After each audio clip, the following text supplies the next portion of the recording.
doit mettre sur pied et dans un état de droit, il y a une justice indépendante.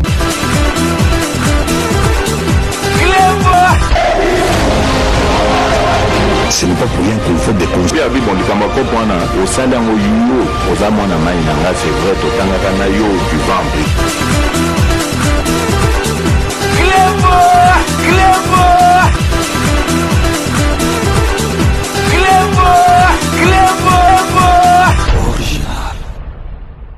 Salut et bienvenue sur Clébois Original. Merci de votre fidélité. 5 minutes avec César Ngadi. Tout le monde est d'accord et il en restera ainsi pendant très longtemps. 5 minutes Nabiso et Alléluia Zali édition spéciale. Oyo Tokola Kisabino briefing Oyo Elekaki lundi ya lelo boyebi ke ministre ya communication Patrick Mouyaya to félicita kaye na masolo oyo asala ya redevabilité oyo ezali kolakisa vraiment preuve ya démocratie ezali na mboka na biso abengisaka ba ministre donc ba autorité kaka soki actualité et baluki na côté na yo esengi ke oya o explicité batu bazali na kati ya briefing wana parce que ba journaliste epé bazalaka wana ba proposer ba question sans filtre. Filtrage à ma question exacte, donc mutu azali na droit à poser ma question nyo surtout. Donc vraiment to pesaka chapeau bas na ministre ya communication na boule o ya zoua. Donc wana nyo surtout ezali idolo ya président de la République mutu azo permettre ma solo nyo surtout wana na briefing na biso ya lundi ya lelo ba bengisaki ministre oyo ba bengi Maître Marc Ekila Oyazali ministre ya transport ya mboka na biso boyebi na ba ministre nyoso tout bazali na gouvernement ya Samalukonde 2 Maître Marc Ekila azali ministre au premier ministre azotia motema au président de la République azali kotia motema so tozali kotanga tokotanga ye tokotanga pe Maître Gilo Ndomboyo ou vraiment bazali ko ça la fierté ya gouvernement ya Samalukonde 2 boyebi ke ministère oyo ya transport ezali ministère moko munene botala kaka donc ba avion kuna na kati ba bateau kuna na kati ba nzela kuna na kati ba pont donc ezali ministère moko vraiment ezana makambo ebele na kati boyebi pe ke ministère wana ezali pe na actualité parce que makambo ebele oyo bato bazoluka ba yeba ezo concerner ministère wana donc bozomona ba ministre penza oyo ba compétent oyo solo baza ko ya ono komona ndenge ba ko panza masolo bo comprendre penza ke ba yebi ministère na bango ba yebi masolo na bango ndenge na yebisa bino ka ke ministre oyo akipaka ba handicapé mama na biso wana na yebisa bino azali incompétente parce que banda makambo e banda ya redevabilité ministère wana eza asika ako lekakate ako gipe ko lekate il faut aya ngana pesa devoir aya a expliquer batu eloko nini nazali ko sala na ministère wana ba projet na ezani ni eloko nini ici à sali parce que ya banda depuis na Samalukonde 1 a yesu na 2 donc vraiment ngai na lobaka yango pona yebi masolo wana oyo ya ko s'occuper na bandicapé na yebi ndenge kendaka yona ngai na lobaka ki azali incompétente ce qui a yebi pendant ma solo na PC devoir aya ko leka ndenge Marc Ekila aleki na briefing aya ko expliquer bino na zoebisa bino ti décembre boko mona ka yete donc pour revenir na ministre na biso Maître Marc Ekila ministre de transport parce que il fallait expliquer belé. Donc, boyebi accident ou salamaki o ya embarcation à mabaya o dindaki na butu na mbandaka ba pekisa ba biloko wana etambola na butu mais batu bazali ko yokate bazali ko respecter mi be côté il fallait expliquer batu vraiment masolo ngo lekaki ndeni siko ba komi na niveau ni boyebi peke dossier pe ya makamba ba avion ya compagnie o Congo Airways il faut pas expliquer ngo po batu bazo spéculer pamba na makambo ezanga tina et puis ba pomba makambo belé et chemin de fer donc locomotive ezwamaki voiture ezwamaki donc ba taxi ou ya mystique fluvial ba bateau donc eza makambo et belé zali na kati et puis nouvelle soit malamu apesaki donc boyebi ke bavion na biso ekendaka na bapotote donc tosukaka kaka biso moko awawa ata Afrique kutu mawa trop parce que tozali na liste noire tozali na liste noire na cause ape tozalaki parce que président de la République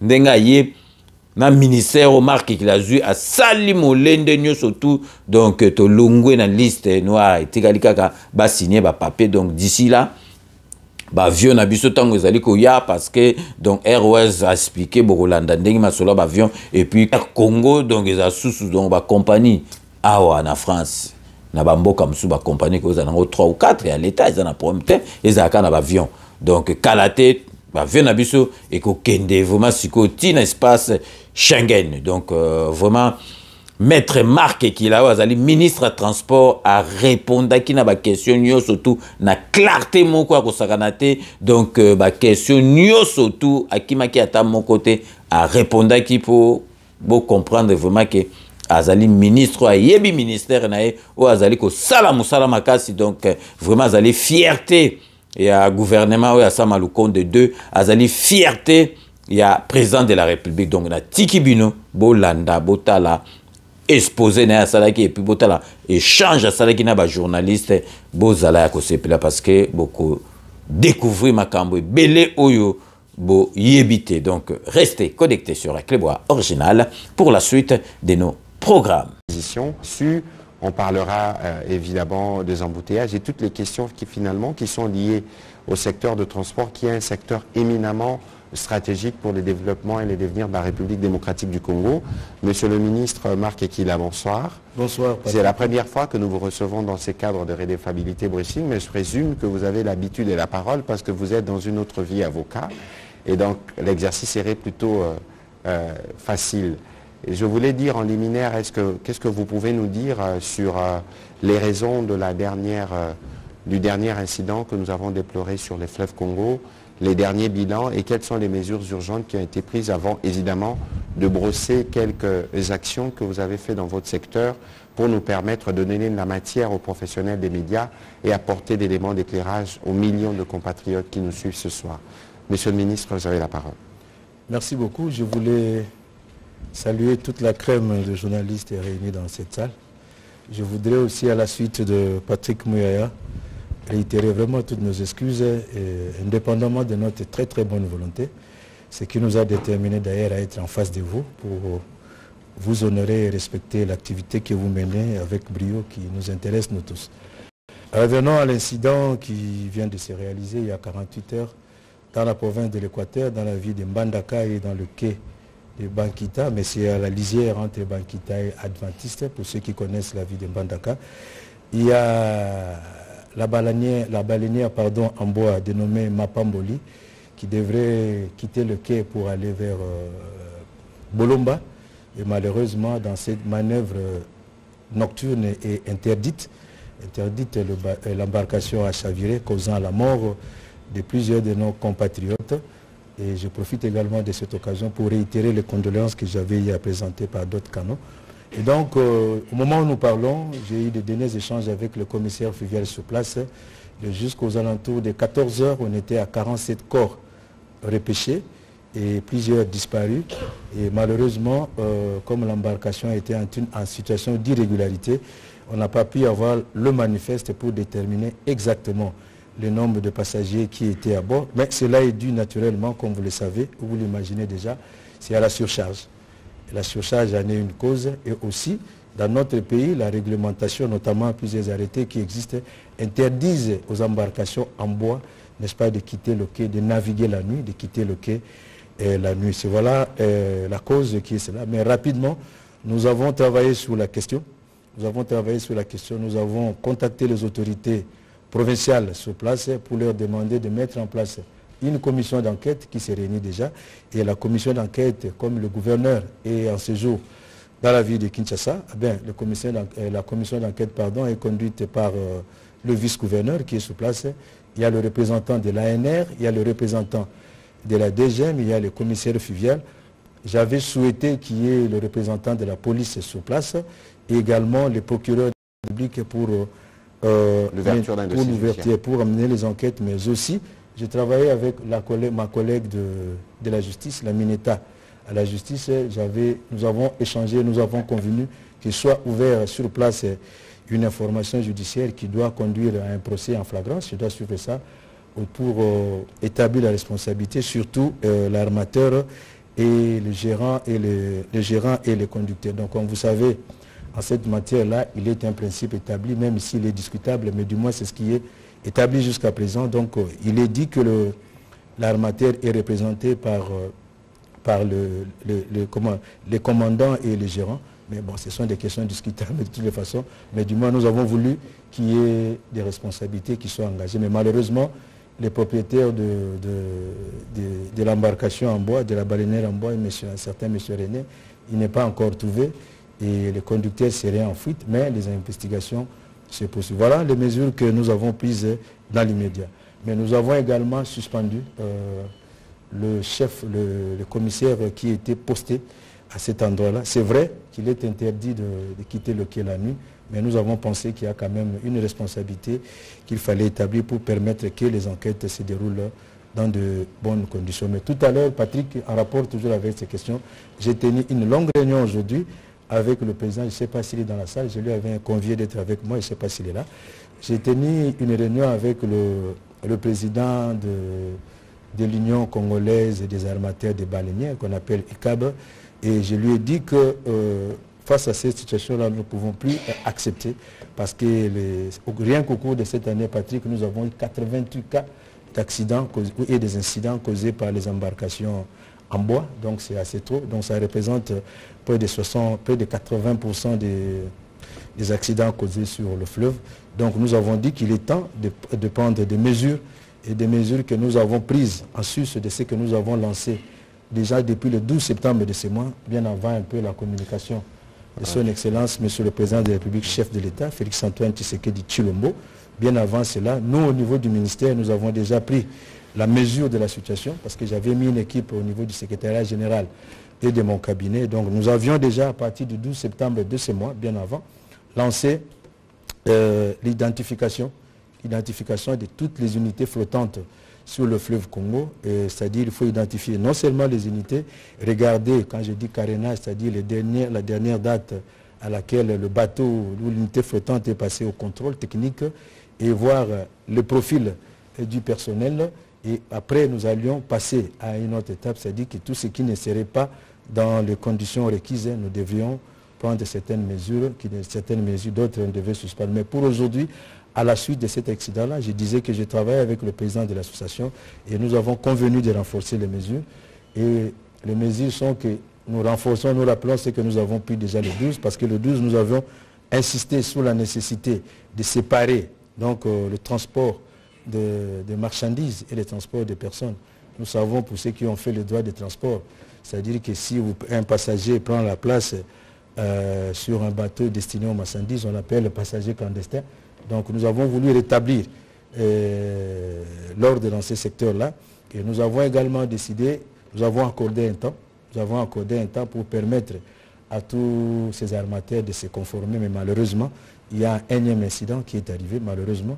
Mais pour aujourd'hui, nous avons encore ajouté, en sus de ce que nous avions déjà pris comme mesure le 12 septembre du mois passé, le 12 septembre de cette année, j'allais dire, le 12 septembre de cette année. Donc nous avons décidé de commun accord, je vais formaliser ça demain, je n'ai pas eu le temps de formaliser, mais le président des armateurs des baleinières en bois a été déjà informé que nous avons décidé au niveau du ministère des Transports que toutes les embarcations, les baleinières en bois vieux de plus de 5 ans ne peuvent pas être opérationnelles.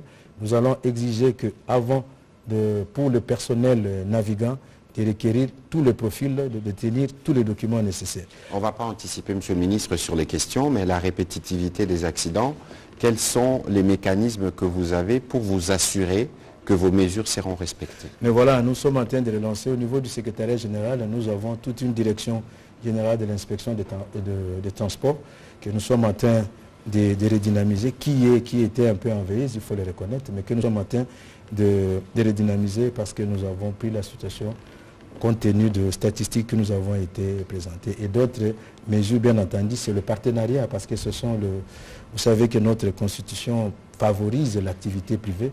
Donc nous ne sommes pas là en train de tuer l'activité privée, loin de là, mais plutôt nous encadrons pour tirer des leçons de ce qui on ne peut plus assister à ces accidents récurrents sur le fleuve Congo. Voilà un peu ce que je puis dire. Voilà, Monsieur le Ministre, merci alors de ces mots spécifiquement consacrés à ces chapitres malheureux que nous avons vécu ce week-end. Mais maintenant, vous êtes attendu sur des grands dossiers, Congo Airways, RVA, SNCC. Qu'est-ce que vous pouvez nous dire en synthèse sur les chantiers que vous êtes en train de conduire et de progrès que vous faites, parce que nous étions ensemble avec le président de la République en visitant l'aéroport international en construction dans les Lualaba. C'est une belle unité, mais il semble qu'à Buta ou dans la Chopo, il y a des aéroports modernes qui sont en train d'être finis. Qu'est-ce que vous pouvez nous dire à ces propos? Eh bien, je ne peux que confirmer ce que vous dites, et avec plaisir, bonheur, joie, de confirmer que dans notre ministère, beaucoup de choses ont été faites, alors beaucoup de choses ont été faites. Vous savez, comme vous le savez, Patrick, j'ai plusieurs sous-secteurs. Je vais essayer rapidement comme ça. Et une bonne dizaine d'entreprises sous tutelle, il faut le dire. Bon, ça c'est une autre problématique. Je vais rapidement passer quelques sous-secteurs pour voir ce qu'on a pu faire. Comme vous l'avez souligné, je voudrais quand même revenir sur cette question-là.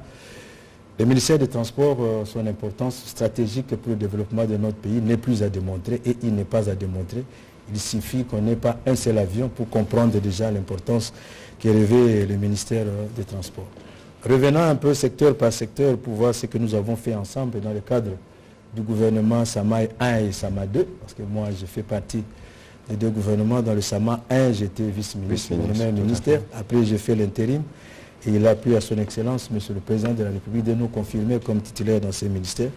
Donc je suis assez mieux placé pour parler de Sama 1 et de Sama 2 dans le cadre de cette émission. Donc je pourrais dire rapidement dans le cadre... Je vais prendre, il y a plusieurs sous-secteurs, je prendrai ce qui va passer par la tête. Je commence, comme vous avez commencé par l'aérien, eh bien je prends la FVA, le secteur de la construction des infrastructures aéroportuaires. Je puis vous assurer que le gouvernement Sama 1, Sama 2, sous la conduite du chef de l'État, a réalisé de merveilles dans ce pays. Il faut reconnaître que les aéroports dans notre pays ont commencé à pousser des terres depuis les années 50, 55, 59. Et le dernier aéroport à être construit dans notre pays, c'était en 1975, c'était l'aéroport de Kisangani. Mais avec l'avènement de notre gouvernement, je crois que vous êtes en train d'assister à la réhabilitation et à la modernisation de plusieurs aéroports. Et quand je dis aéroport, il faut prendre la question dans son ensemble. L'aéroport, il y a ce qu'on appelle chaussée aéronautique par les techniciens, mais c'est la piste en français simple. Et nous avons l'aérogare, et nous avons la tour de contrôle. C'est ce que je présente dans un premier temps parce qu'il faut entendre par aéroport. Et il y a les outils, le matériel d'assistance à la navigation des avions. Mais je commence par ce qui est basique. Avec le gouvernement Sama 1, Sama 2, sous la conduite du président de la République, nous assistons à la réhabilitation de l'aéroport de Mbujimaï. Nous assistons à la réhabilitation de l'aéroport de Kananga. Il y a l'aéroport du genre que vous avez vu au Lualaba. Il y en a aussi aujourd'hui à Bangoka, à Kisangani. Nous avons la modernisation de l'aéroport international de Goma. Nous avons l'aéroport de Kindu qui doit aussi subir sa cure de jouvence. Il y a un aérogare qui a poussé à Boende. Au moment où nous parlons, nous sommes en train de travailler sur la piste pour finaliser. Et au moment où je suis en train de parler ici, nous sommes en train de voir comment finaliser le début des travaux de l'aéroport de Mbandaka ainsi que de l'aéroport de Guadeloupe, parce que les partenaires sont déjà là. Nous sommes en train de réfléchir avec la RVA sur la problématique de la modernisation de l'aéroport de Chimpi. Quand je dis Chimpi, c'est dans le Congo central. Nous sommes en train de travailler sur ces aéroports-là, si vous voulez. Et quand je dis, donc, il y a, comme je l'avais spécifié au début, nous avons la piste, nous avons l'aérogare, et nous avons la tour de contrôle, et nous avons du matériel d'assistance à l'avion. Et aussi, nous avons commencé, Patrick, avec notre gouvernement, nous avons commencé le processus de certification de quelques aéroports internationaux, parce que dans notre pays, nous avons 4 aéroports internationaux. Nous avons d'abord Ndjili, nous avons Loano, nous avons Bangoka, dont je parlais tout à l'heure, et aussi l'aéroport de Goma. Nous avons commencé le processus de certification. Comme pour vous dire que dans notre pays, on n'a jamais songé, il n'a jamais été songé à la certification d'un aéroport international. Et voilà que sous la houlette de notre président de la République, Fatih, que vous appelez Fondation, je suis d'accord, que nous avons commencé ce processus de certification. Permettez-moi de rester, Patrick, tu vas souffrir, je suis un peu trop bavard. Je vous en prie, allez-y. Tu vas souffrir, je vais profiter de quelques minutes pour dire, parce qu'il semble que le ministre des Transports n'aime pas parler, mais voilà, vous avez l'occasion, il parle aujourd'hui. Et donc, toujours rester dans ce secteur-là, dans le domaine de l'aviation, de la sûreté et de la sécurité de l'aviation civile, le pays vient de marquer beaucoup de points. Tout à fait. Et vous souviendrez que nous sommes sur la liste noire de l'Union européenne. Et il fallait remplir des conditions pour nous conformer aux normes de l'OACI pour sortir de cette ligne. Aujourd'hui, Patrick, je suis heureux d'annoncer les orientations du président de la République et du Premier ministre. Aujourd'hui, le travail est fait. Nous venons de dépasser, en termes de cotation, la moyenne africaine qui est fixée à 55,69.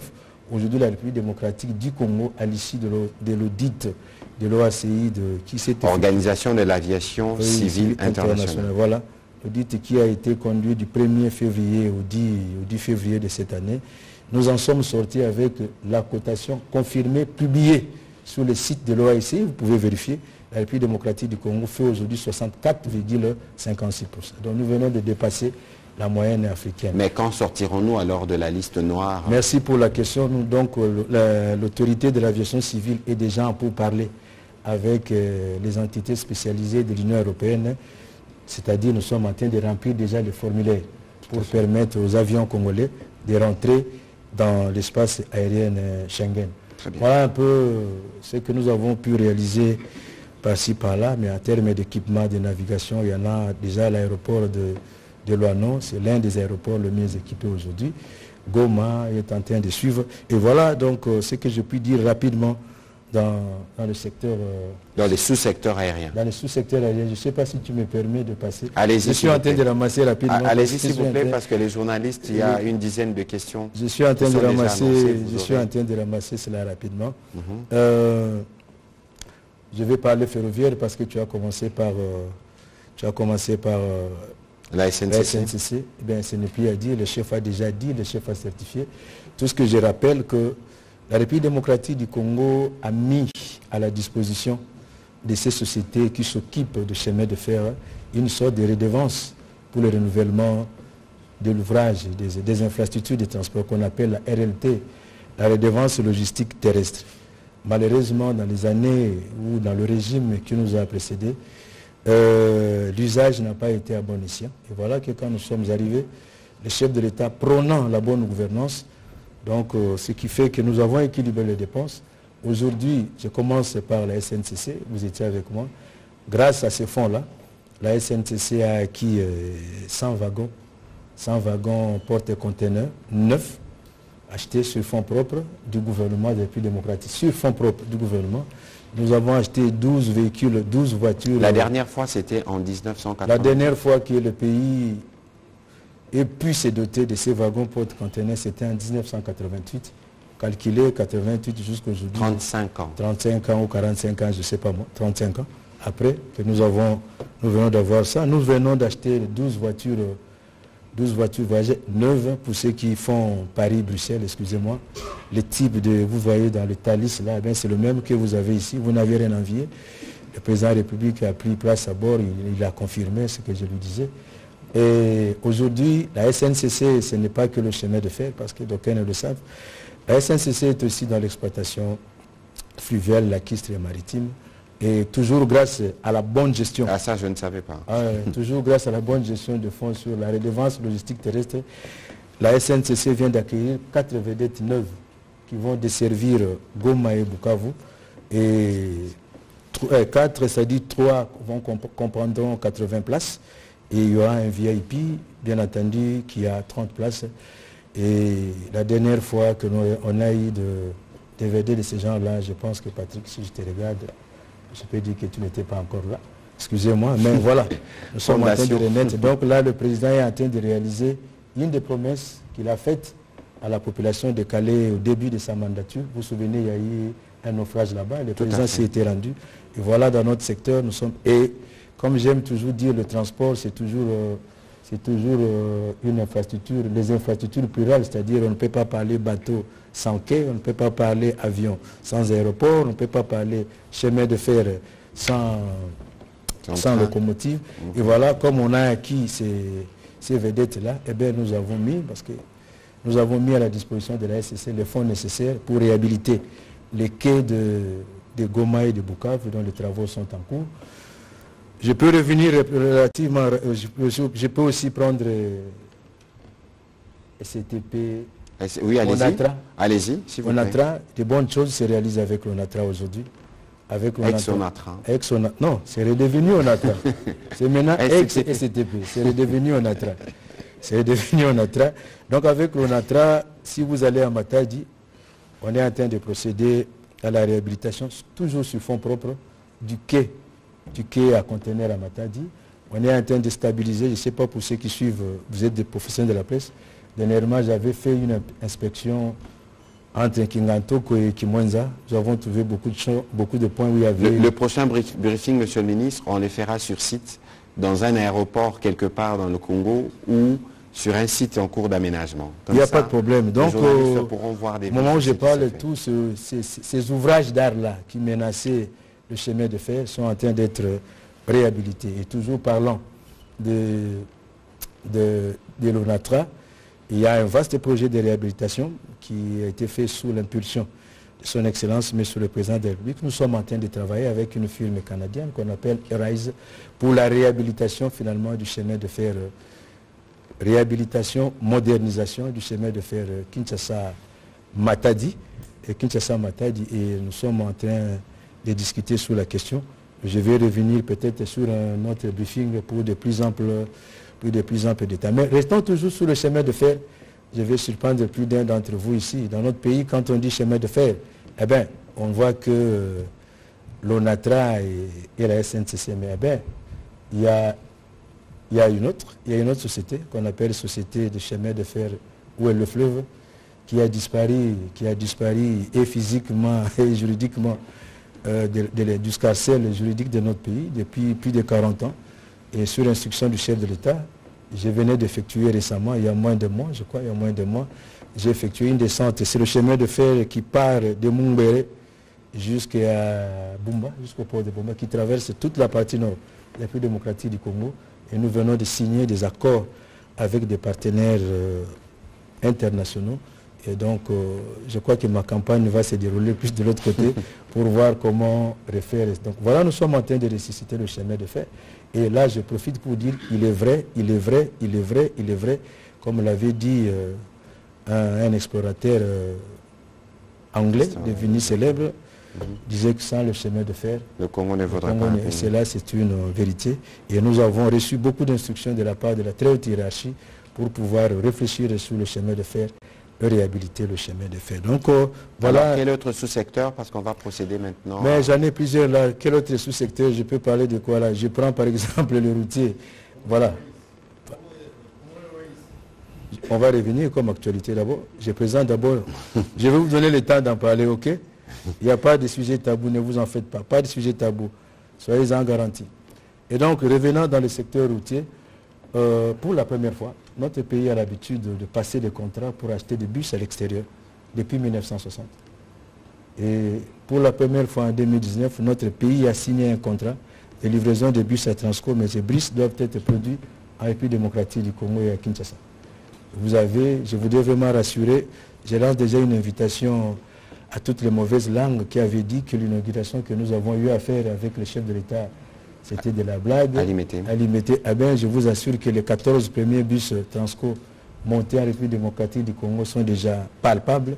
Et les jours qui viennent, vous allez m'accompagner pour la réception de ces bus-là. Mais je voudrais quand même prendre un peu de temps sur le cas Esprit de Vie. En fait, j'allais oublier le cas Transacadémia.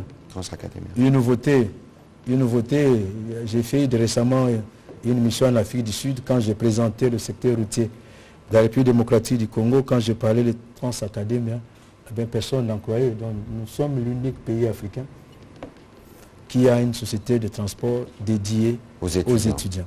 Et Transacadémia, c'est vraiment le cadeau du chef de l'État à cette population estudiantine pour marquer l'importance que le président accorde à cette catégorie de notre population. Et je disais que je voulais quand même prendre quelques minutes sur le programme gouvernemental Esprit de vie. Sous les instructions du chef de l'État, parce que j'ai eu à échanger avec lui sur la question avant de m'engager, l'Esprit de vie, c'est une structure qui avait été mise en place pour permettre de chasser de la vie de Kinshasa ce qu'on appelait esprit de mort.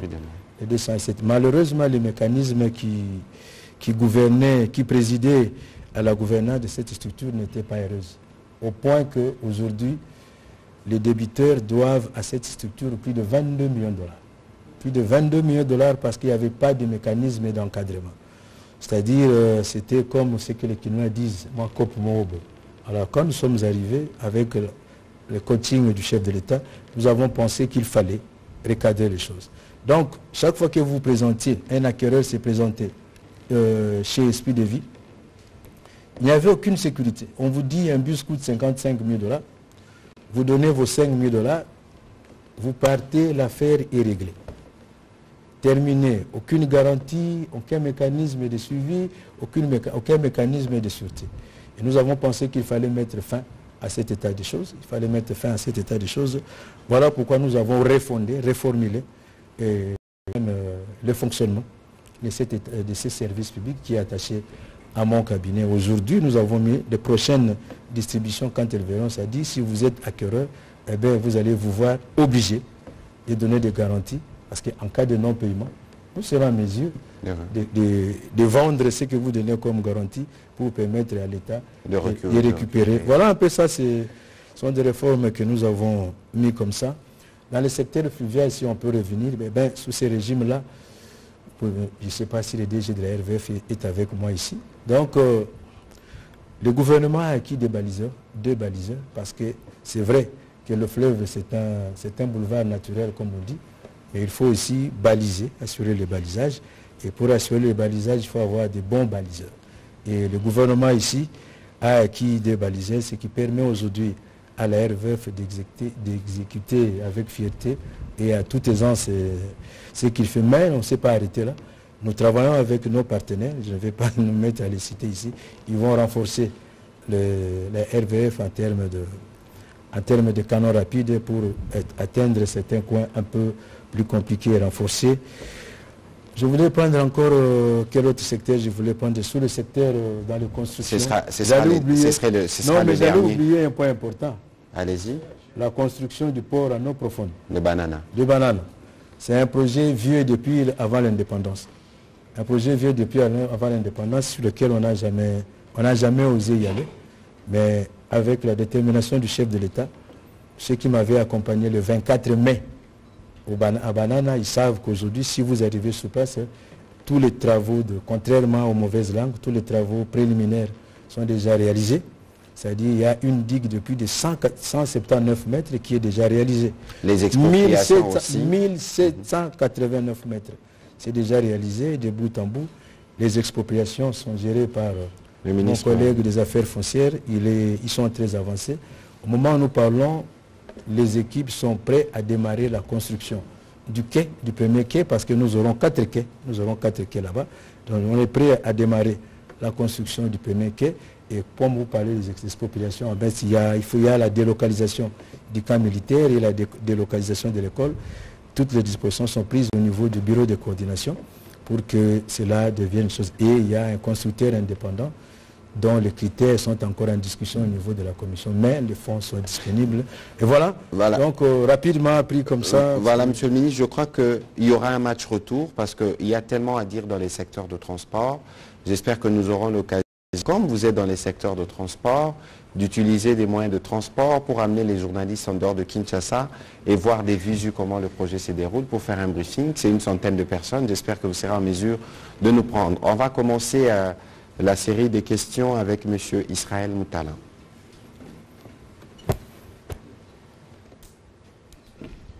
Merci, Monsieur le ministre, pour la question, pour la parole. J'aimerais revenir sur les infrastructures aéroportuaires. Le ministre a parlé de la certification et de la réhabilitation. J'ai consulté quelques experts en aviation civile. Ils disent que l'accent est plutôt mis sur les aérogares plutôt que sur la piste. Or, c'est la piste qui garantit la sécurité des personnes et de leurs biens, mais aussi qui abaisse les coûts des assurances des aviateurs parce que leur train d'atterrissage s'abîme à cause de la mauvaise qualité de la piste. Ils déplorent notamment la mauvaise qualité de la piste de la Loano. Donc, ils estiment que l'accent doit être mis prioritairement sur la piste plutôt que sur l'aérogare. Ça, c'était la première question. La deuxième question, c'est par rapport au chemin de fer. Donc, sur le chemin de fer, le ministre a parlé de l'acquisition des 100 wagons neufs et 12 voitures. Les locomotives, on sait que dans le cas de la Banque mondiale, la SNCC avait déjà acquis à peu près une vingtaine de locomotives. Mais, encore une fois, des experts disent que l'accent n'a pas été mis sur le chemin de fer lui-même, qui pose problème, qui occasionne des déraillements. Et là aussi, on ne voit pas une visibilité du gouvernement pour justement chiffrer la réhabilitation du rail et ensuite se projeter dans l'avenir en disant que le transport va se faire par chemin de fer à cause du coût à l'essieu qui est moins important que sur la route. Et ensuite, il manque une perspective par rapport au chemin de fer qui doit quitter Sakanya et rejoindre Banana dans le Congo central. Sakanya Banana, c'est traverser les Congos du sud vers l'ouest. Ouais, on estime que c'est justement la garantie pour notre souveraineté, pour que nous soyons asphyxiés par aucun pays. Donc il faut jeter le rail comme on l'a jeté avec le pont Luangue pour relier l'est à l'ouest. Il faut jeter aussi le rail sur la rivière Luangue et réunir les deux Congos. Et donc là-dessus aussi, il y avait le projet fumeux des Allemands de 25 milliards. Et aujourd'hui, où est-ce qu'on en est par rapport à ce projet? Projet fumeux. Le ministre n'a pas abordé malheureusement la question des corridors. Je sais qu'il traite aussi les questions des corridors, Est-Ouest. C'est un grand passe. On aimerait aussi savoir où est-ce qu'on en est avec les corridors pour désenclaver la RDC. J'espère que vous terminez là. Je me limite là pour le départ. Voilà, monsieur le ministre, allez-y. Merci Israël, je te sais toujours pertinent et tu es resté le même, très bien. Et voilà, je vais répondre à la question relative à l'aéroport de Loano avec le PIS. Je suis d'accord avec vous, mais je pense qu'il faut éviter le médisance. Pour éviter le médisance, j'ai commencé par dire à l'entame de cette émission que quand j'ai dit aéroport, je l'ai dit ici, quand j'ai dit aéroport, ça veut dire aérogare, piste, tour de contrôle. On peut avoir la piste, mais si vous n'avez pas de tour de contrôle, vous descendez comment? Voilà. Et donc, comme pour dire que c'est quand même un peu trop fort. Je vois très mal un gouvernement responsable comme le nôtre oublier ces aspects-là. Si vous allez en Bujimaï, par exemple, à titre d'illustration, vous allez trouver qu'on est en train de travailler et sur l'aérogare et sur la piste. Je pense même que la piste est plus avancée, très avancée même, très avancée. Si vous allez sur... Patrick était avec moi à Kolosi, vous avez vu qu'on est en train de travailler sur la piste. Au moment où nous parlons présentement, si vous allez à Kananga, on travaille d'abord sur la piste. Si vous allez à Goma, vous allez voir qu'on travaille sur la piste. Parlant des aéroports, j'allais oublier, nous venons de finaliser les contrats avec un partenaire ou un concessionnaire, si vous voulez, qui va faire bientôt l'aéroport de Kavumu. Toutes les formalités sont déjà finies. Il est seulement question de passer à l'action. Les derniers réglages, mais l'aéroport de Kavumu est déjà dans le scarcelle. L'aéroport de Lodja. L'aéroport de Lodja aussi, j'allais oublier, qui est les partenaires du coin, parce que j'ai les députés du coin qui me posent des questions. Et voilà la réponse. Et donc, j'allais dire que je suis d'accord avec vous, mais pour l'aéroport de la piste de la Loano, au moment où nous parlons, le contrat vient d'être conclu, j'ai donné le go. Il y a une entreprise, Africa, ce n'est pas un secret parce qu'il a gagné le marché. il y a Sacrifice qui est en train de travailler sur, qui doit déjà travailler sur la piste de l'ONU. Donc nous tenons compte de cette trilogie, piste, aérogare, tour de contrôle. Donc c'est de bonnes guerres, c'est de bonnes guerres. Celui qui veut, vous connaissez l'adage, celui qui veut noyer son chien, il n'accuse pas de la malaria, hein, c'est toujours de la rage. Parlons de chemin de fer. Je vous ai dit qu'on n'a pas assez de temps pour parler de tout le ministère du Transport ici. Chemin de fer, nous avons un vaste programme. Mon cabinet et le service compétent, nous avons initié un vaste programme de dressage de nouvelles tracés pour le chemin de fer. Parce qu'il ne faut pas oublier que le chemin de fer que nous avons aujourd'hui remonte à l'époque coloniale. Aujourd'hui, les intérêts économiques bougent un peu. Et depuis l'époque coloniale, on n'a pas fait des tracés de chemin de fer? Non, mais le chemin de fer le plus jeune que nous avons ici remonte en 1958. Le plus jeune. Et donc, voilà. Donc, non, c'est même 1921. C'est avec le chemin de fer où elle est. Parce que Kinshasa-Matadi, c'est entre 1900 et 1908. Le plus jeune, c'est où elle est. Nous sommes en 1951. Et donc, nous avons un vaste plan que nous avons mis en place. C'est voilà que nous sommes en train vraiment de travailler avec le partenaire pour avoir cette nouvelle tracée. Mais dans l'entretemps, je vous ai dit qu'il y a un vaste programme de réhabilitation et de modernisation du chemin de fer. Vous venez de parler de poids à l'essieu, je comprends que vous êtes technicien du chemin de fer. Allons-y. Nous avons un problème dans notre pays sur le dimensionnement du chemin de fer. Notre chemin de fer n'a pas la même dimension. Je pense seulement au cas de Kinshasa-Matadi. Et vous avez des poids différents. Aujourd'hui, nous devons arriver à ce qu'on appelle l'écartement standard. C'est ce que nous n'avons pas. Parlant toujours de cette affaire-là de chemin de fer, j'allais oublier, Patrick, il y a tellement de choses à dire. Mais la République démocratique du Congo s'est engagée dans le cadre de notre sous-région à prolonger, parce que nous avons un chemin de fer qui vient de la Tanzanie, mais qui s'arrête. Il doit traverser la République démocratique du Congo et aller à Burundi. Et ce chemin de fer-là doit traverser dans notre pays. Là, je parle de désenclavement par chemin de fer. Ça doit traverser 11 territoires dans notre province. 11 territoires. Et les études de faisabilité ont déjà commencé. Et la République démocratique du Congo est en train de prendre les faisabilités. Et ça, c'est arrivé grâce à l'accord, disons, à l'accord de principe que le chef de l'État a donné à ses homologues tanzaniens et burundais. Et nous, comme techniciens, nous sommes en train d'accompagner cela. Voilà les réalisations que nous sommes en train de faire. Mais je reste toujours dans le chemin de fer. J'ai dit tout à l'heure que les infrastructures de transport, c'est toujours un couple plural, c'est toujours deux. C'est toujours deux. Nous sommes en train de travailler. Je parle toujours de la SNCC. La SNCC, nous avons trouvé des mécanismes pour, tant soit peu, commencer à réhabiliter notre chemin de fer. Au moment où nous parlons, il y a une commission déjà qui est mise en place pour dévier un chemin de fer. La distance m'échappe un peu. Mais il y a aussi la SNCC, cette fois-là sur fonds propres, même pas sur la RLT, qui est en train d'habiliter déjà une bonne distance du chemin. C'est encore insignifiant. Ce n'est pas encore assez, mais il y a un début de quelque chose qui n'a jamais été fait des années. Aujourd'hui, les enjeux économiques, mais il faut le définir aujourd'hui. Ce que vous dites là, aujourd'hui, les enjeux économiques, c'est le cuivre, la matière première congolaise sort par où aujourd'hui? Elle sort par Dar es Salaam. Donc les enjeux, c'est de ce côté-là. Voilà pourquoi nous sommes en train de travailler pour retracer le chemin de fer de ce côté-là. Mais revenons au corridor. Mais le chef de l'État venait de relancer le corridor nord avec la Zambie, l'Angola et la République démocratique du Congo. Et là, je m'apprête à aller devant le Parlement, je ne sais pas si j'en aurai l'occasion, pour procéder à la ratification de cet accord. Rapidement, lorsque vous parlez de corridor, pour les non-initiés, qu'est-ce que ça signifie un corridor? Mais le corridor, c'est un des simples mots, ce sont des routes. Ce sont des routes, soit le chemin de fer, soit des routes en terre battue.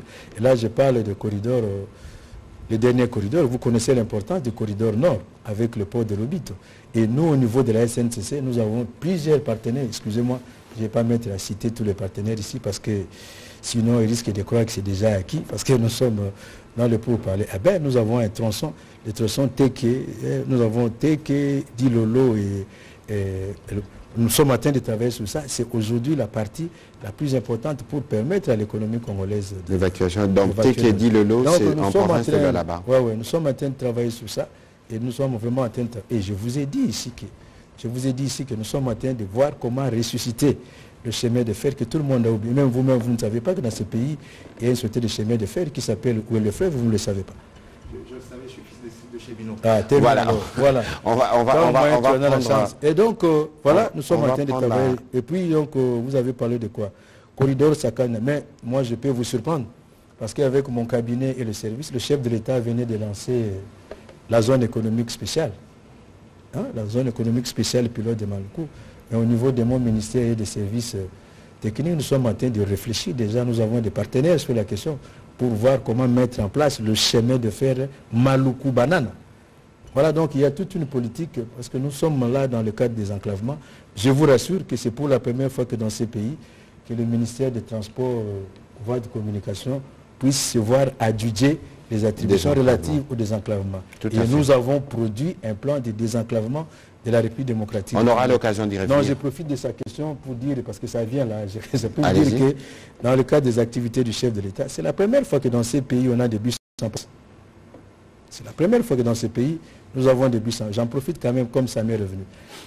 Donc aujourd'hui, nous avons Transco qui est présent à peu près 11 provinces de CEP. C'est pour la première fois, ça n'a jamais eu lieu. Transco a toujours été dans la ville de Kinshasa. Aujourd'hui, si tu vas à l'Équateur, tu trouves Transco. Si tu vas à Kenge, tu trouves Transco. Tu vas dans le Kasaï, tu trouves Transco. Tu vas à Chopo, tu trouves Transco, et j'en passe. Dans le nord Ubangi, dans le sud Ubangi, dans le Sankuru, si vous allez. Donc voilà, nous sommes en train de travailler dans cette politique-là pour vraiment désenclaver. Et aujourd'hui, parlant de Transco, je voulais profiter, Patrick, aujourd'hui peut-être les gens se demandent, mais pourquoi cette précipitation pour avoir tout? Aujourd'hui, Transco apparaît comme un élément de la cohésion et de l'unité nationale de ce pays. Vous ne pouvez pas imaginer que nous avions un pays voisin, un autre pays voisin, nous avions imposé une balkanisation économique que vous-même, la presse, vous n'aviez pas dénoncée. Nous avions des bus qui quittaient ces pays-là, pour ne pas les citer, pour arriver jusque nous, et les Congolais étaient obligés de payer en shilling. Et nous avons pensé que la réponse était celle-là, il fallait amener le bus congolais. C'est comme ça qu'a commencé à germer l'idée, et le chef de l'État nous a instruit d'étendre cette politique-là dans toutes les provinces. Voilà, nous sommes en train de... Donc ce sera pour la première fois que dans des coins reculés, on peut voir et avoir un bus Transco. Et la même politique, nous venons de l'aborder avec Transacadémia. Déjà, le Congo central, c'est la province pilote, a déjà disposé, je crois, de 2 ou de 3 bus Transacadémia. Et voilà, ce sont les choses que nous sommes en train de réaliser. J'ai profité pour, chaque fois qu'il y aura une question, je profiterai pour dire ce que je n'avais pas le temps de poser pendant mon exposé. Merci, voilà. Monsieur le ministre. Voilà, on va prendre la question de Madame Bienvenue Babo. Allez-y. Je m'en voudrais si je ne pose pas au ministre la question du désordre qui est à Ndjili pour les vols domestiques. À quand la fin de ces désordres-là? Vous êtes quand même le ministre qui gérait la RVA. Il y a un désordre indescriptible pour les vols domestiques. Est-ce que vous avez pensé quand même à mettre de l'ordre, un peu d'ordre, avant la réhabilitation des infrastructures, un peu d'ordre quand même quand on vient s'enregistrer et embarquer pour un vol domestique? Oui, une fois de plus, je suis d'accord avec vous sur le conseil, mais je ne sais pas si vous suivez. Depuis que j'ai pris la tête du ministère, c'est vraiment l'un des axes sur lesquels je suis focalisé. Je suis focalisé sur cet axe-là parce qu'il faut mettre de l'ordre. C'est d'abord l'image de notre pays. J'ai tenu plusieurs réunions, les correspondances, n'en parlons même pas. Et progressivement, ce n'est pas encore l'idéal, mais progressivement, il y a de l'ordre qui s'installe. Mais aussi, il faut noter, il ne faut jamais oublier que l'aéroport, c'est aussi une frontière. Et dans une frontière, il y a toujours... Parce que moi, j'entends les gens, je profite de l'occasion pour le dire. J'entends les gens dire, mais il y a trop de... Mais oui, nous avons des services qui doivent être à la frontière. C'est vrai qu'il y a quand même quelques mauvaises pratiques que je condamne d'ailleurs, mais du moins, nous avons travaillé et nous avions quand même un déficit au niveau de l'équipement, il faut reconnaître, mais nous sommes en train de travailler.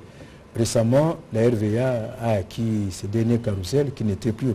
Dans cet aéroport-là, les carousels n'étaient plus opérationnels. Peut-être ce que vous ne savez pas. Ce qui justifie tous ces désordres-là. Mais au moment où je vous parle, bien entendu, la RVA a obtenu des carousels aujourd'hui, tant soit peu, nous essayons de... Tant soit peu, donc par rapport à la situation que nous avons trouvée aujourd'hui, tant soit peu.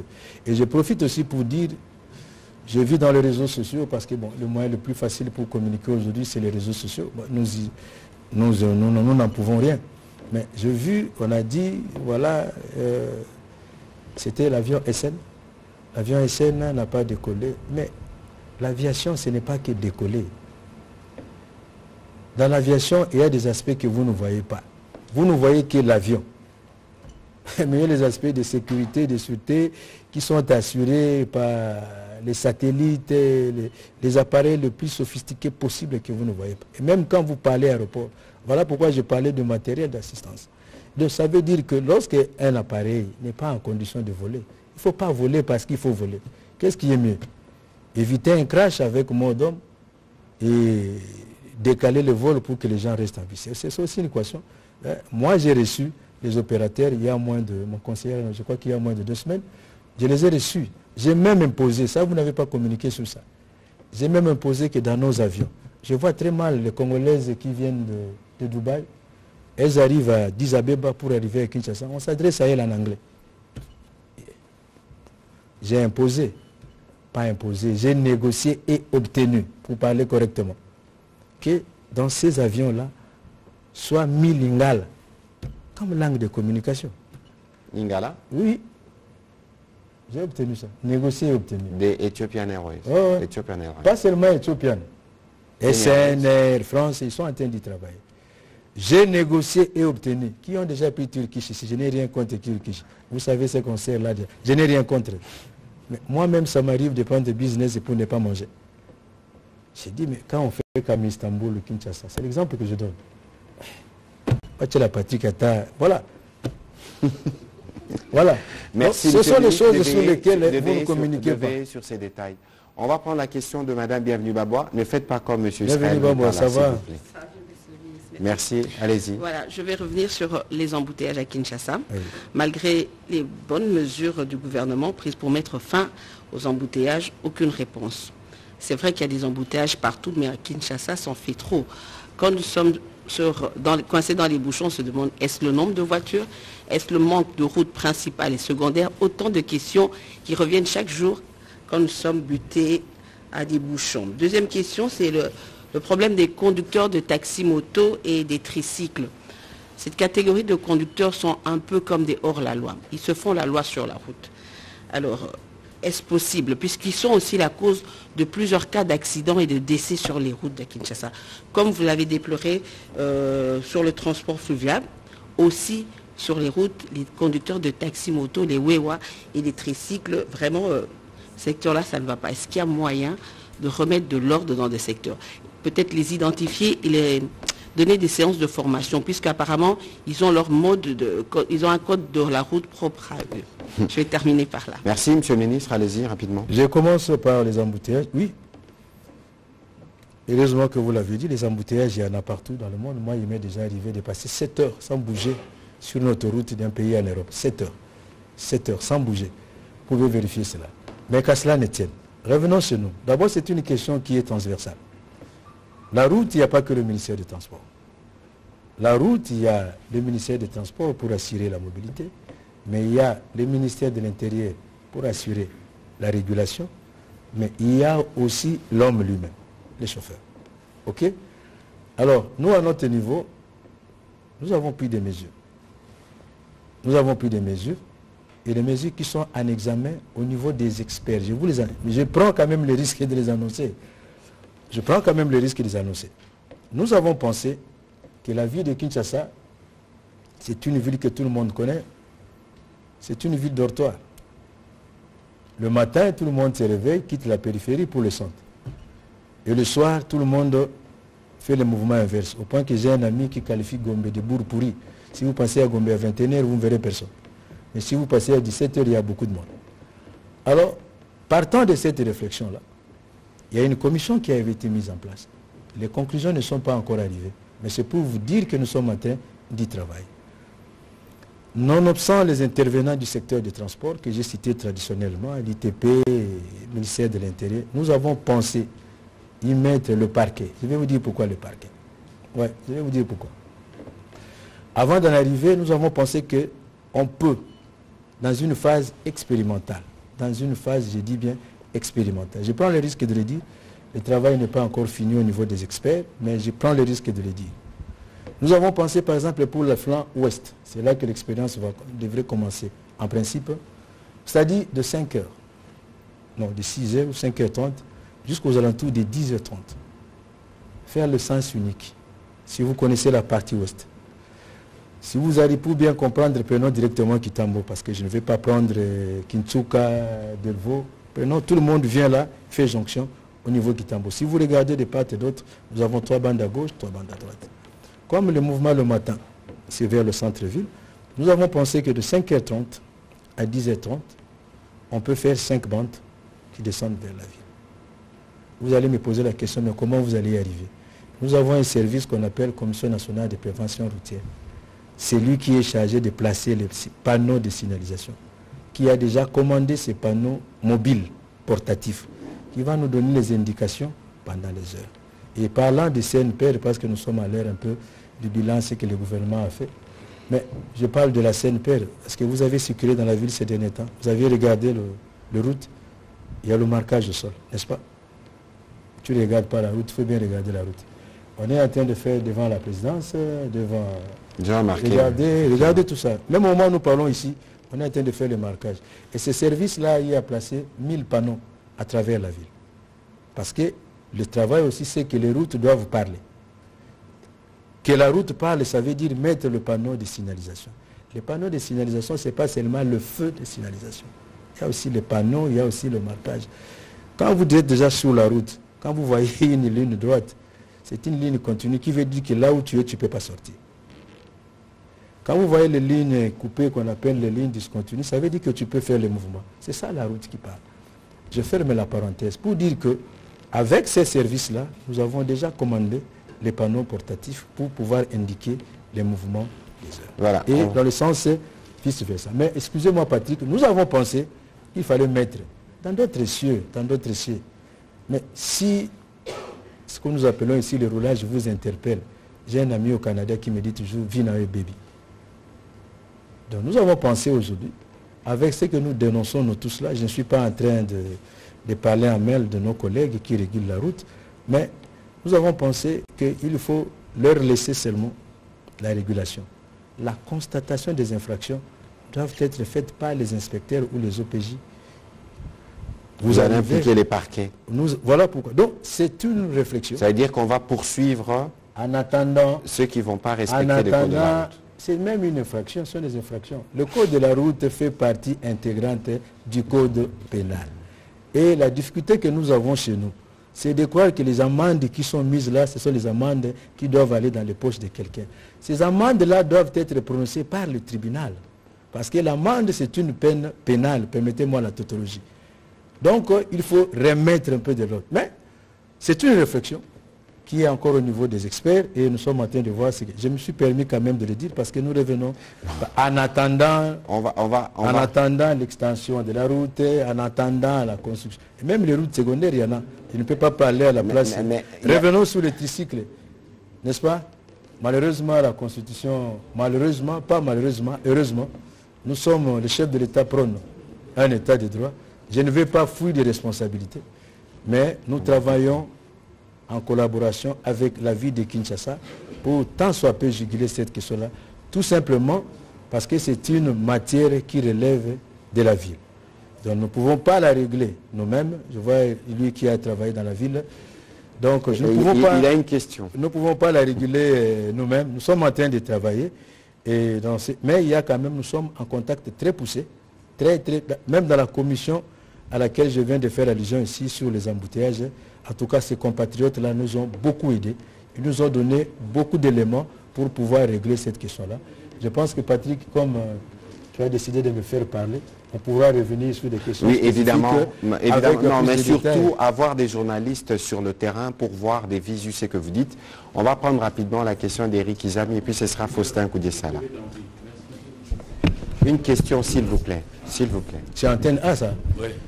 Merci, Excellence de la parole. Je suis toujours tes interventions. Il brûlait d'envie de poser une question. Vraiment. Non, c'était garanti, il ne faut pas brûler. Merci beaucoup.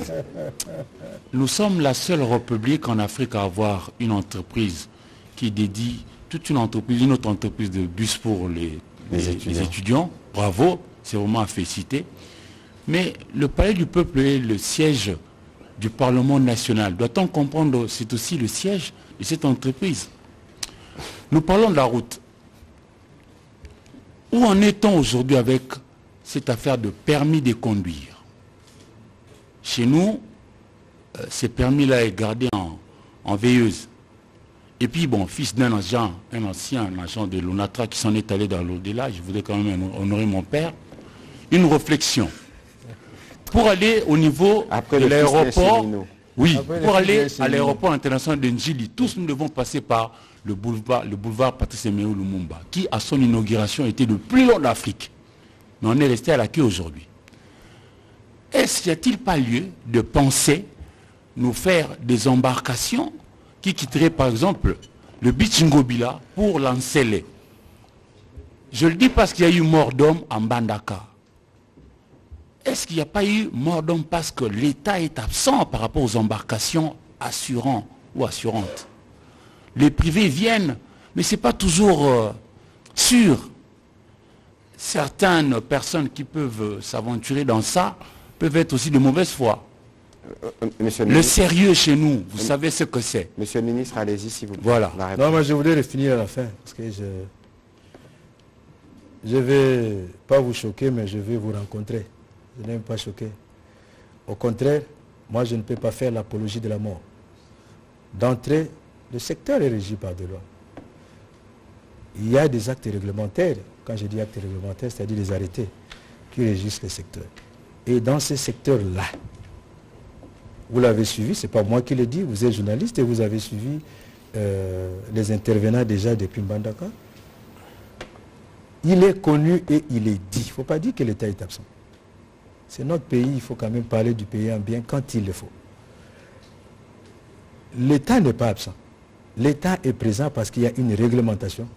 Et cette réglementation-là dit qu'une embarcation en bois, je précise bien en bois, ne peut pas quitter le quai la nuit. Et donc, tout ce qu'ils le font la nuit, ils le font en toute illégalité, en toute irrégularité. Et je ne pense pas qu'après 19 heures, nous puissions avoir des préposés de l'État. C'est un problème de civisme. C'est un problème de civisme. L'État est présent parce que nous déplorons malheureusement cet accident-là. Je vous ai annoncé ici les sanctions ou les mesures qui sont prises pour davantage renforcer. Donc, dire que l'État est absent, c'est peut-être dire, parce que moi, il faut quand même le débat, j'ai saisi mon aîné, le VPM à la défense, s'il me suit, il sait que ce que je dis est vrai, parce que les informations à ma possession, il y a la complicité de certains services qui, sachant qu'il est interdit de quitter le quai la nuit, et ils accompagnent. Et le chef, le VPM à la défense, il m'a dit, je crois qu'il me suit, il a dit que nous continuons, poursuivons les enquêtes et que les responsabilités doivent être établies partout où il y en aura. Donc, dire que l'État est absent, c'est quand même trop. L'État est présent à travers ses préposés. Est-ce qu'au port de Mbandaka, il y a des préposés? Je vous dis oui. Vous en avez la preuve parce que aussitôt l'incident arrivé, aussitôt le rapport est arrivé. Donc l'État est là, les préposés est là. Y a-t-il des gens qui ont fauté? Oui, mais qui a fauté? Qui a fauté? C'est l'armateur. Mais l'armateur, je vous ai dit à l'entame de mon émission ici, il est représenté par son gérant et par les commandants du port. Donc je pense que des fois, nous devons, en tout respect que je vous dois, éviter de faire certaines affirmations trop fortes. Et donc, restant sur la question de l'embarcation, effectivement, moi j'ai toujours dit, et tout mon cabinet sait que c'est mon rêve fou, de voir les taxis fluviaux, les bus fluviaux quitter Kintsuka, pourquoi pas aller jusqu'à Kisangani? Mais vous allez me dire qu'est-ce que le gouvernement a fait. Vous avez suivi dans la presse, nous avons tenté une expérience avec nos amis turcs, une firme qui nous a proposé vraiment des conditions. Quand nous sommes arrivés, nous avons pensé qu'il n'y avait pas d'équilibre sur la question. Et il n'était pas intéressant de nous engager sur cette fois-là. Mais dans l'entretemps, on devait avoir une émission, comment dire, imagée, avec les images, pour vous présenter ce que j'ai dit. Tout ce que je vous dis est documenté. Quand je dis documenté, c'est-à-dire les images. Nous avons effectué un périple en Turquie avec une firme dont j'étais encore l'aîné et nous sommes en train de travailler sur ces projets. Qu'est-ce que nous avons retenu? Nous avons d'abord retenu le transport urbain par taxi fluviaux ou par bateau, appelez ça comme vous voulez. La première tranche ou le premier tronçon, si vous voulez, ce serait pour des raisons sécuritaires, on a pris un peu là où Majestic accoste. Majestic. Nous avons dit on peut commencer de Majestic et monter. Nous avons même pensé qu'il fallait dépasser, comment on appelle ça? Maluku. Qu'il fallait dépasser Maluku, monter un peu plus haut. Monter un peu plus haut. Et nous avons également convenu, si vous avez le temps, passez à l'ONATRA, posez la question au DG Martin, il va vous dire, parce que ces réunions-là, je les ai dirigées à l'ONATRA, avec tous les intervenants.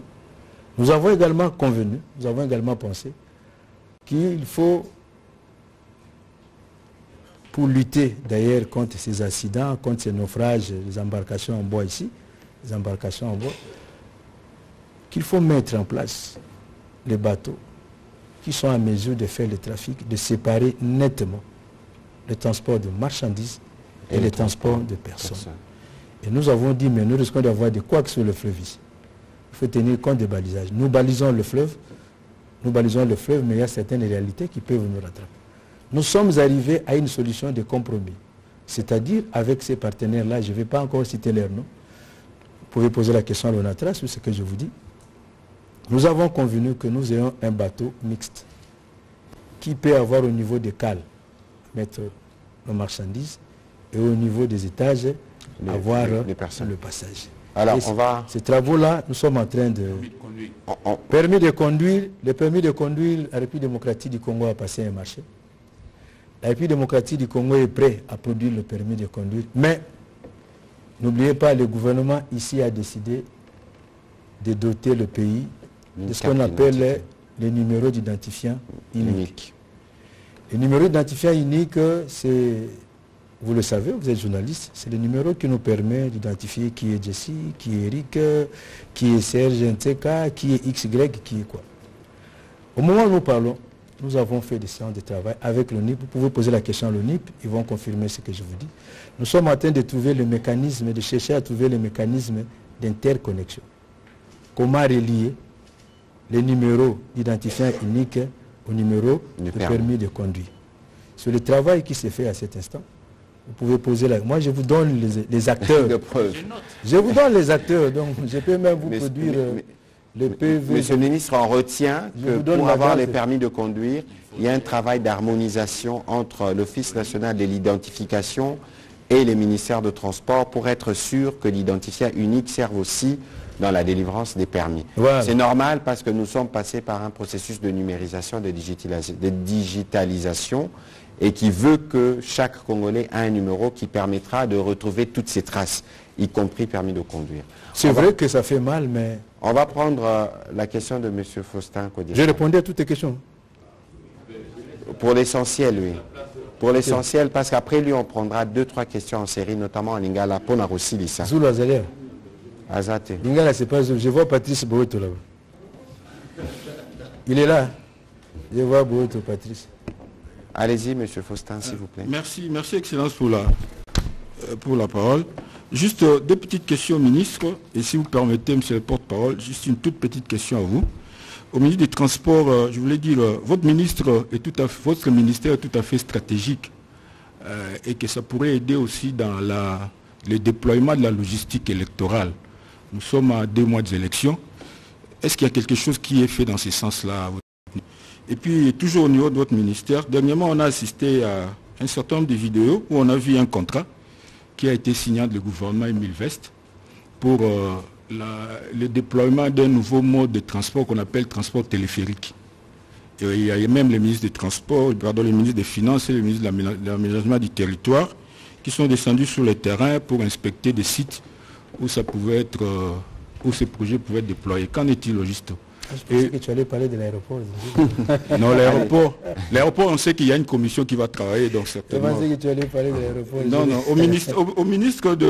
au porte-parole du gouvernement, vous permettrez, monsieur le ministre, que je pose une question d'actualité un peu. Nous saluons tous les exploits de Ouazalendo, ces brillants compatriotes qui se battent dans l'Est. Ils sont en train de conquérir des territoires, mais pour le moment, les FARDC ne se reconnaissent pas dans leurs actions.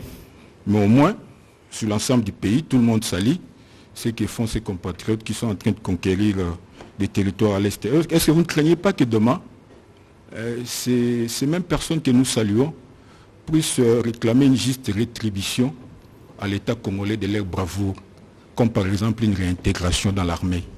Qu'est-ce qui est fait au niveau du gouvernement pour gérer tout ça? Parce que comme on dit, gouverner, c'est prévoir, évidemment. C'est une question très pertinente et c'est une question sur laquelle nous travaillons de manière assidue. Même si vous savez que nous tenons au respect du cessez-le-feu, mais lorsqu'il y a des bruits de bottes quelque part dans le pays, nous suivons la question de manière étroite.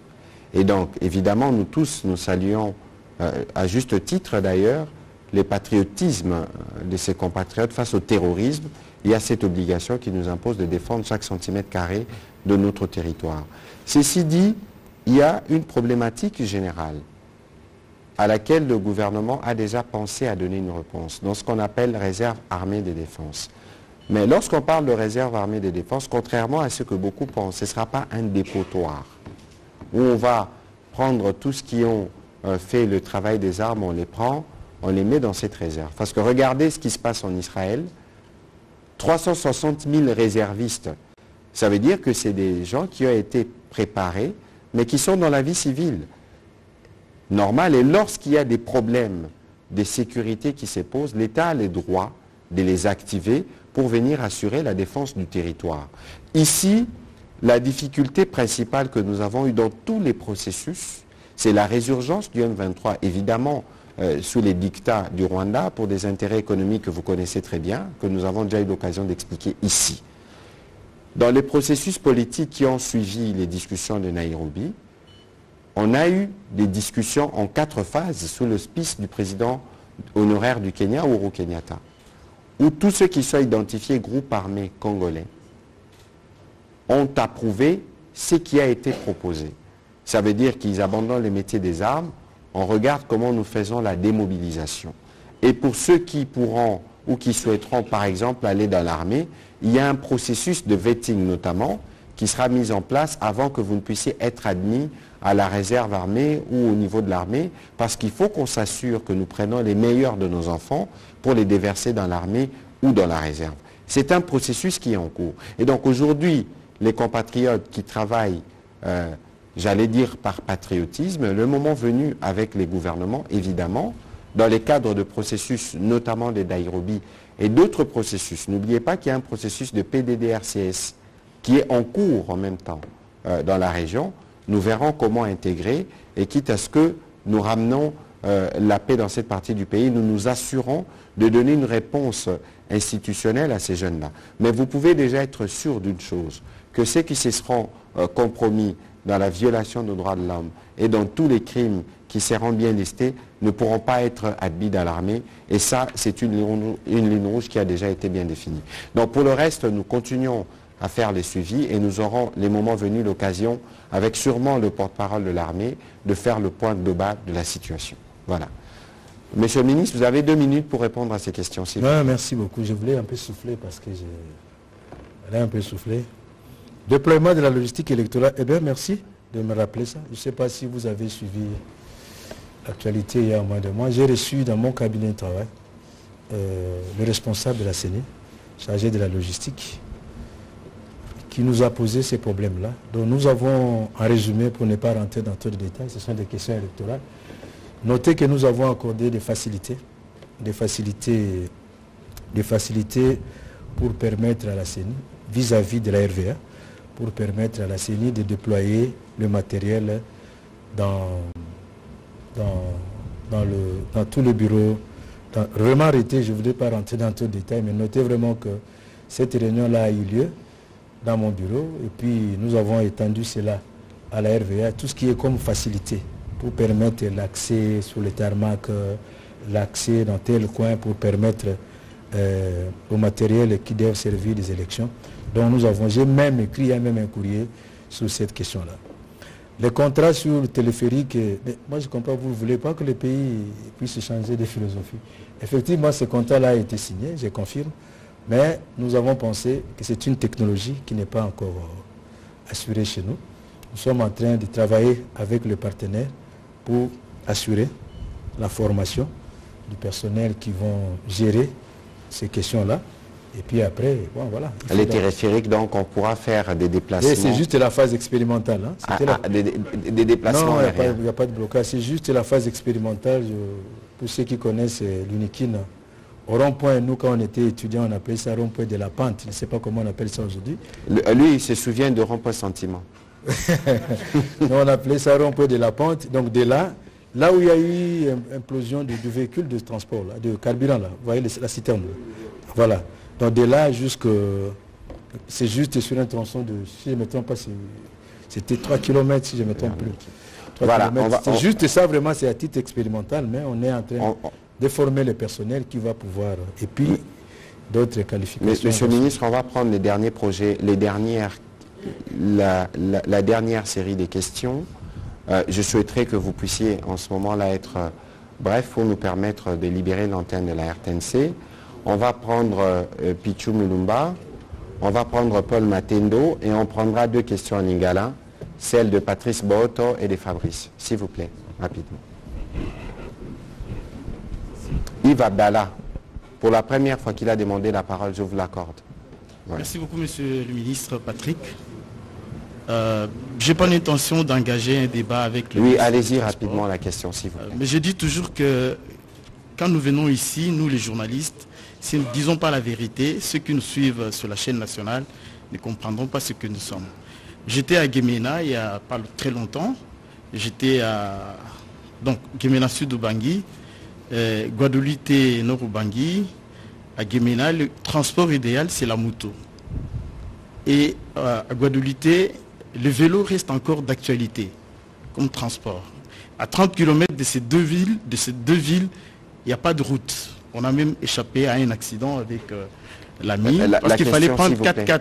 La question, s'il vous plaît. C'est pas une question. Je voulais juste faire observer que les Transco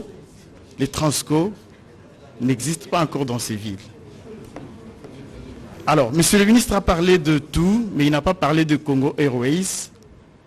Est-ce qu'on peut comprendre les raisons fondamentales qui ont conduit cette entreprise à la faillite? Ma petite question qui suit, vous terminez votre mandat. Une petite question. Vous terminez votre mandat.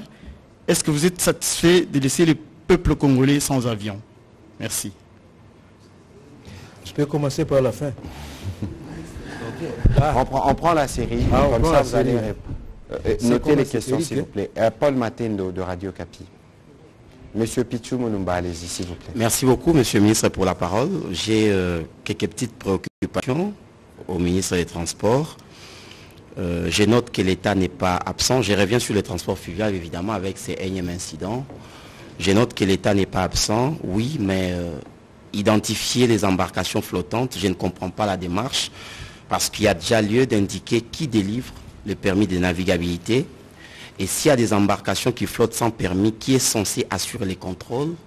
Parce qu'il ne faut pas donner l'impression de prendre des décisions que quand il y a les pires.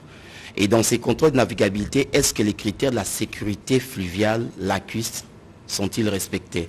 Qu'est-ce qui est fait, monsieur le ministre, pour que les commissariats fluviaux soient en mesure de contrôler les mouvements des bateaux et de tout ce qu'il y a comme embarcation? Merci. Yves Abdallah.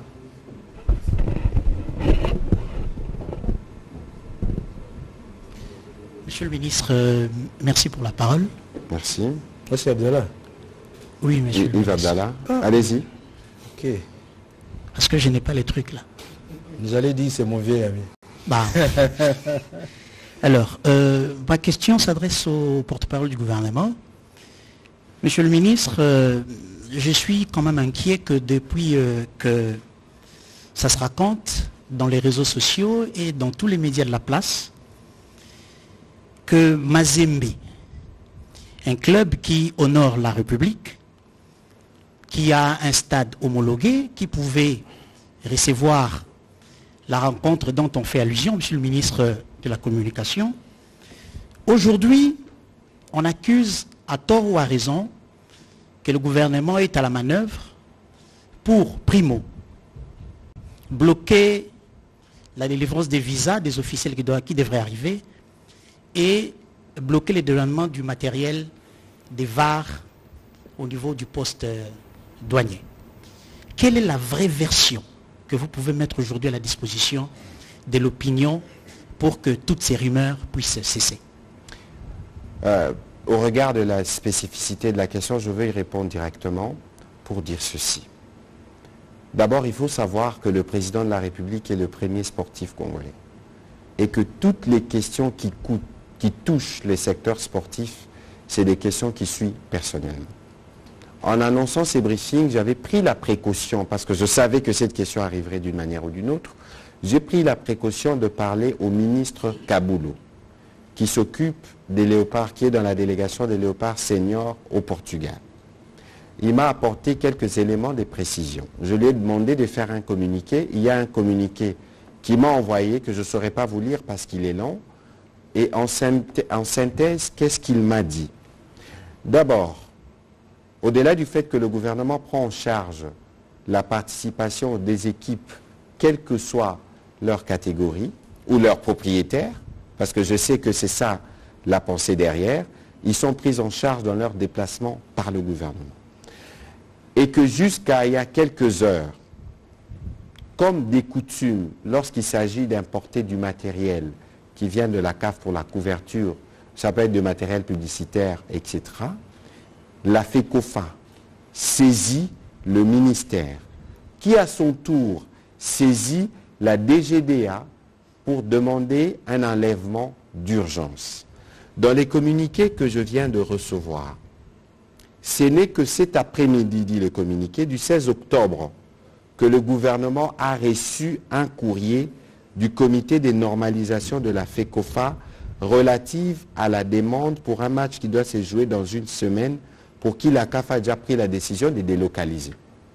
Et donc, si le gouvernement a été saisi aujourd'hui, le 16, pour un enlèvement d'urgence, alors que la FECOFA a déjà décidé, que voulez-vous que le gouvernement fasse? Et pourquoi alors le gouvernement s'émettrait, alors que nous sommes tous derrière la promotion de nos jeunes à travers les sports, s'émettrait à combattre une équipe? Alors, il faut dire à ceux-là qu'il y a des sujets sur lesquels il faut faire la politique, mais ne faisons pas la politique pour le sport. Parce que lorsque nous, on a organisé les Jeux de la francophonie, on aurait pu nous jeter les fleurs pour l'organisation, mais nous avons considéré que c'était un événement national. Lorsque le président de la République va au stade voir le match qualificatif, je présume qu'il y a dans l'équipe nationale des joueurs qui viennent du tout-puissant Mazembe. Et donc ici, il faut faire une trêve de politique. Et lorsqu'il y a des questions administratives auxquelles vous devez répondre, ce n'est peut-être pas de la responsabilité de l'équipe, mais peut-être c'est la CAF ou la FECOFA qui n'a pas saisi à temps le ministère, alors il faut cesser de mettre de la politique là où il ne faut pas. Il faut que cela soit bien clair. Le communiqué vous sera transmis et les questions supplémentaires, vous pourrez les poser au ministre de Sport. Je vous remercie. Merci. Matoni Mingi Thomas Patrick Mouyaya, Solo Nazali. Vous répondrez aux questions lorsque vous prendrez la parole. Comme ça, on va clôturer une fois pour toutes. Ah, okay. Comme ça, Robert Tamabangate. Matoni Mingi Thomas Patrick Mouyaya, Nazali na mituna mibale na Thomas Koyangela Kamambi ya Transpolo. Solo tolinkoyeba mpona nini na province ya Mai Ndombe, ya Kwilu pe ya Kwango.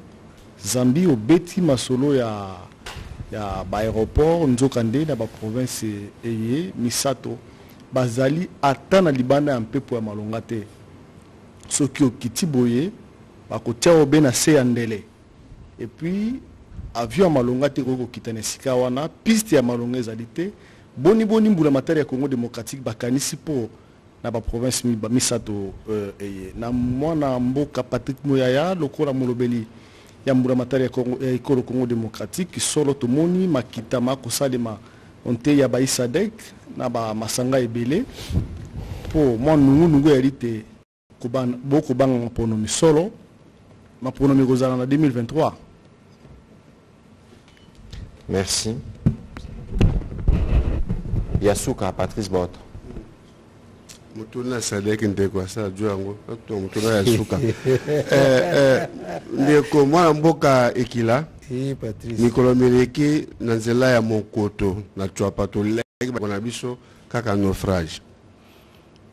mikolo pusani na basa kusu toleli lisusu lelo tokolela na mbandaka et pourtant moto okamba makambo etali banzela to transport mwana Equateur mwana Congo toyoki lisusu na basa kusu yona sambo kolombe boko kreba kuluna ezali ndengeni.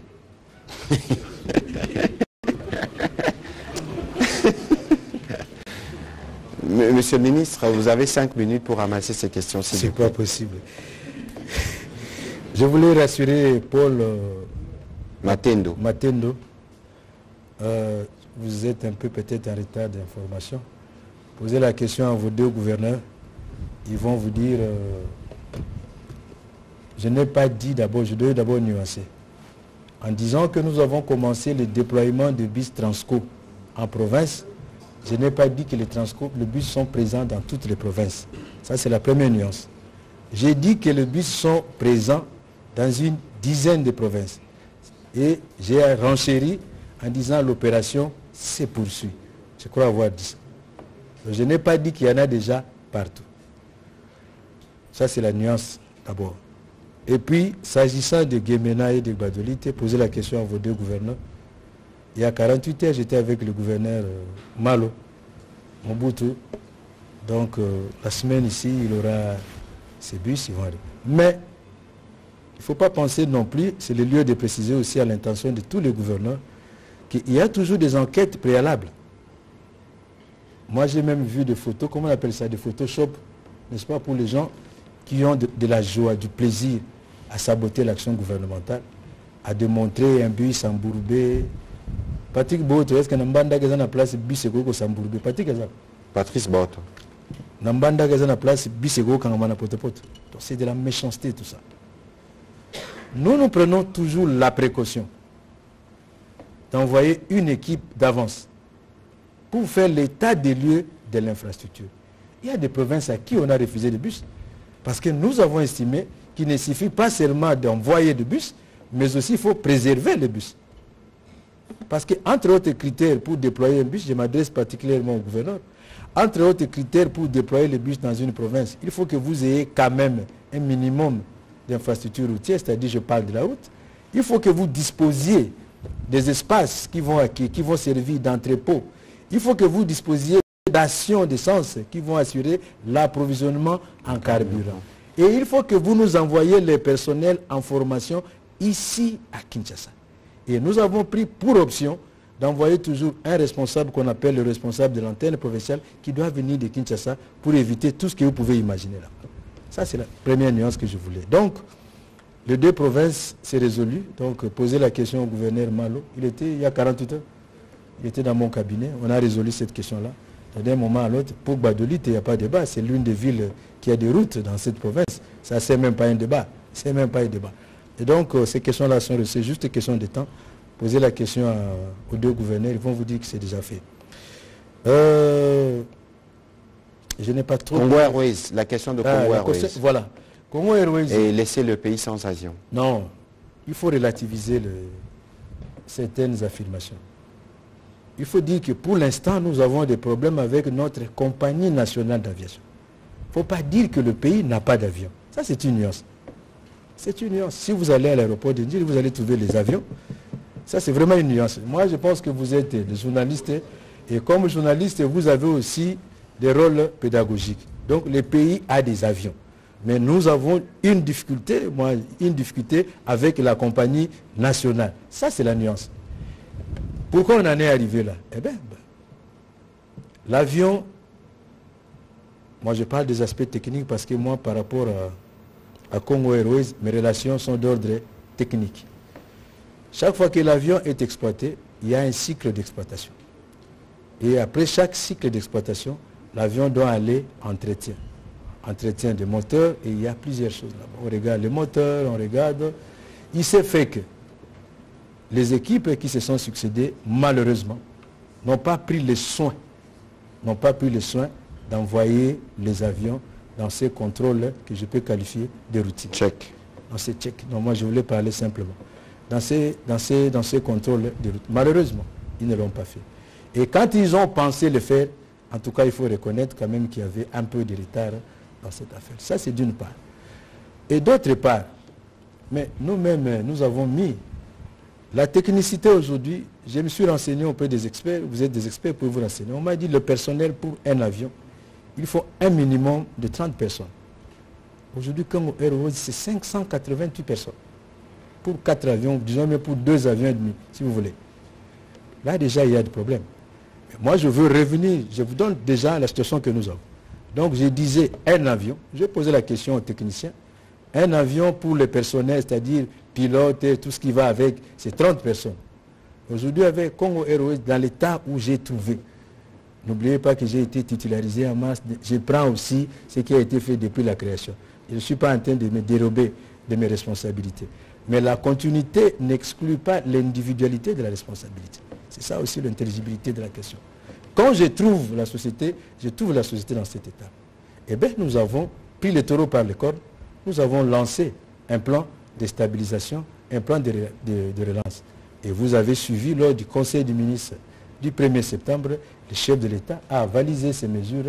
Et maintenant, nous sommes en train de prendre toutes les dispositions pour acheter un avion. Pour acheter un avion, mon cher ami, j'en profite pour faire cette communication-là. On n'achète pas un avion comme si nous achetons une voiture. Une voiture, tu entres dans un magasin. Même une voiture, vous la commandez. Mais, non, même vous la commandez, mais l'avion là, c'est voilà la problématique. Nous avons travaillé avec Boeing. Le premier avion disponible avec Boeing, c'est en 2030. Donc là, la porte est fermée. Boeing a reçu tellement de demandes que si nous voulons travailler avec lui, les premières livraisons des avions pour les Congo, nous les aurons qu'en 2030. Qui peut prendre cette responsabilité-là? Ce n'est pas le ministre des Transports, moi encore le Premier ministre, moi encore le chef de l'État. Il fallait retourner vers d'autres partenaires.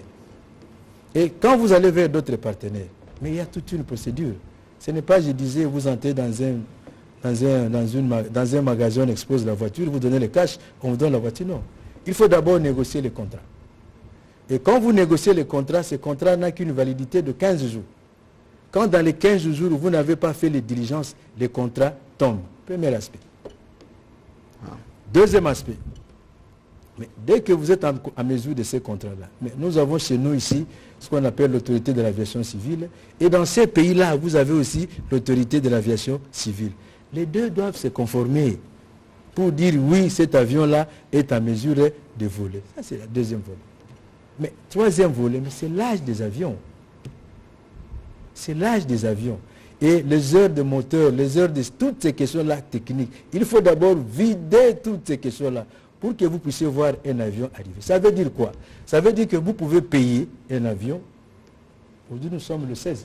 Oui. Vous payez un avion le 16 pour le recevoir peut-être le 16 du mois prochain, le 16 octobre. C'est ça la réalité dans le monde de l'aviation.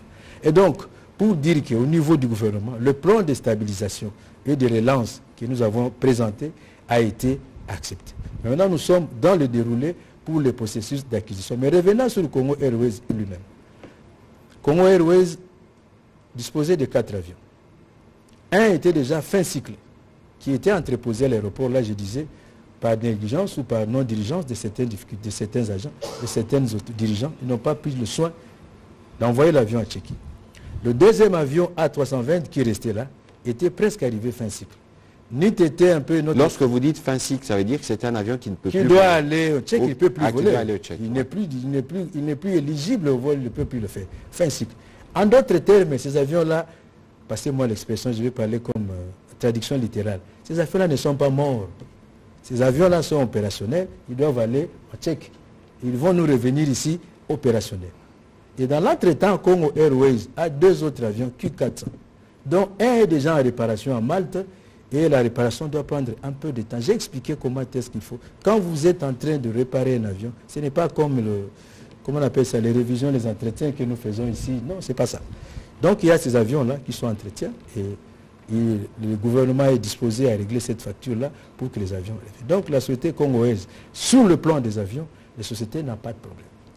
C'est-à-dire, mais ce qui est vrai, nous ne devons pas nous voiler la place, il n'y a plus l'exploitation due à ces questions-là. les aspects liés à la gestion. Monsieur le ministre, il faut quand même, au-delà de tout ça, parce que malheureusement on a la contrainte de temps, il faut quand même rassurer les compatriotes de ce qui est fait que dans le meilleur délai, dans un temps relativement court, on peut reprendre, il y a la campagne électorale qui va commencer. Mais vous l'avez dit, nous n'allons pas amener les pays sans ça. Et vous l'avez dit. Donc je voulais quand même préciser ces questions-là pour dire que le gouvernement, votre gouvernement, n'est pas indifférent sur cette question-là capitale de la fierté. Et dans l'entretemps, comme nous sommes dans le chapitre de l'aviation, j'allais oublier Patrick, le gouvernement par anticipation, je vous ai relevé les quelques problèmes du personnel ou de gestion qu'il y avait. Ce n'est pas un secret. Vous avez suivi les DG, ce n'est pas un secret. Mais nous avons fait de l'anticipation. Nous avons fait de l'anticipation en mettant en place, en cherchant le partenariat avec Ethiopian pour mettre en place une autre société de compagnie d'aviation qu'on appelle Air Congo. Déjà la question sera, mais pourquoi vous avez Air Congo, vous avez Congo Airways, vous créez encore Air Congo? Eh bien, il n'est pas interdit. Faites des investigations. Notre pays, c'est 100 millions d'habitants. Nous pouvons avoir 3, 4, 5 compagnies d'aviation nationale. Il y a des pays qui en ont 10. Donc avec les potentialités de la République démocratique du Congo, on peut avoir autant de compagnies nationales. Pourquoi on doit avoir autant de compagnies nationales? Parce que dans notre pays, nous avons ce qu'on appelle le trafic, le portefeuille de trafic de droits aériens. C'est-à-dire les accords de réciprocité avec l'OACI. Je m'explique. Pour terminer, s'il vous plaît. Non, ces questions ici sont importantes, Patrick. Donnez-moi 2 minutes. Un peu de rallonge. Allez-y. Il faut vider cette question-là. Et donc, ça veut dire, par exemple, prenons Air France ou SN qui vient chez nous, qui a aligné 9 avions et qui vient chez nous presque tous les jours, pour ne pas dire tous les jours. Et bien, la République démocratique du Congo, elle aussi, a le droit d'aligner 9 avions qui vont soit en France, soit en Belgique tous les jours. Il en est de même pour l'Afrique du Sud. J'explique ce que c'est le droit, c'est cet accord-là de réciprocité. Voilà pourquoi dans notre pays, nous avons 55. Ça veut dire nous avons 55 destinations.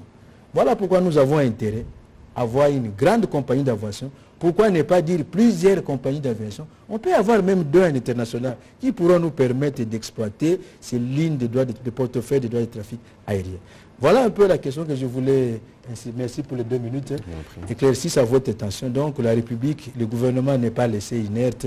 Je ne vois pas le gouvernement aussi responsable que le nôtre, surtout le caractère sensible de la mobilité des personnes dans le domaine aérien, parce que dans notre pays, le désenclavement, c'est vrai, on n'a pas abordé la question sur la multimodalité du transport dans notre pays, mais le premier désenclavement le plus facile, c'est par voie aérienne. Et collègues, j'anticipe les Lingala, Moutalobaki, que Kouinglu, Maïndombe, Bazana Libanda n'a pas poté. Eh bien, malheureusement, même Paris n'a pas été bâti en un jour. Nous sommes en train de travailler avec quelques notables du coin. Nous avons des études, des éléments. Ah, Limbisa. Lingala. Lingala. Donc, tout ça, tout ça, la misala, na bakonzi ya bamboka wana. Ceux qui n'ont pas su invitation, n'ont pas su officiellement invitation, il y a un bureau, je me déplace dans le voyage lobby, dans le samedi. Lundi, il y a un bureau, Guillaume, vous prenez les coordonnées de Yande Konabiso.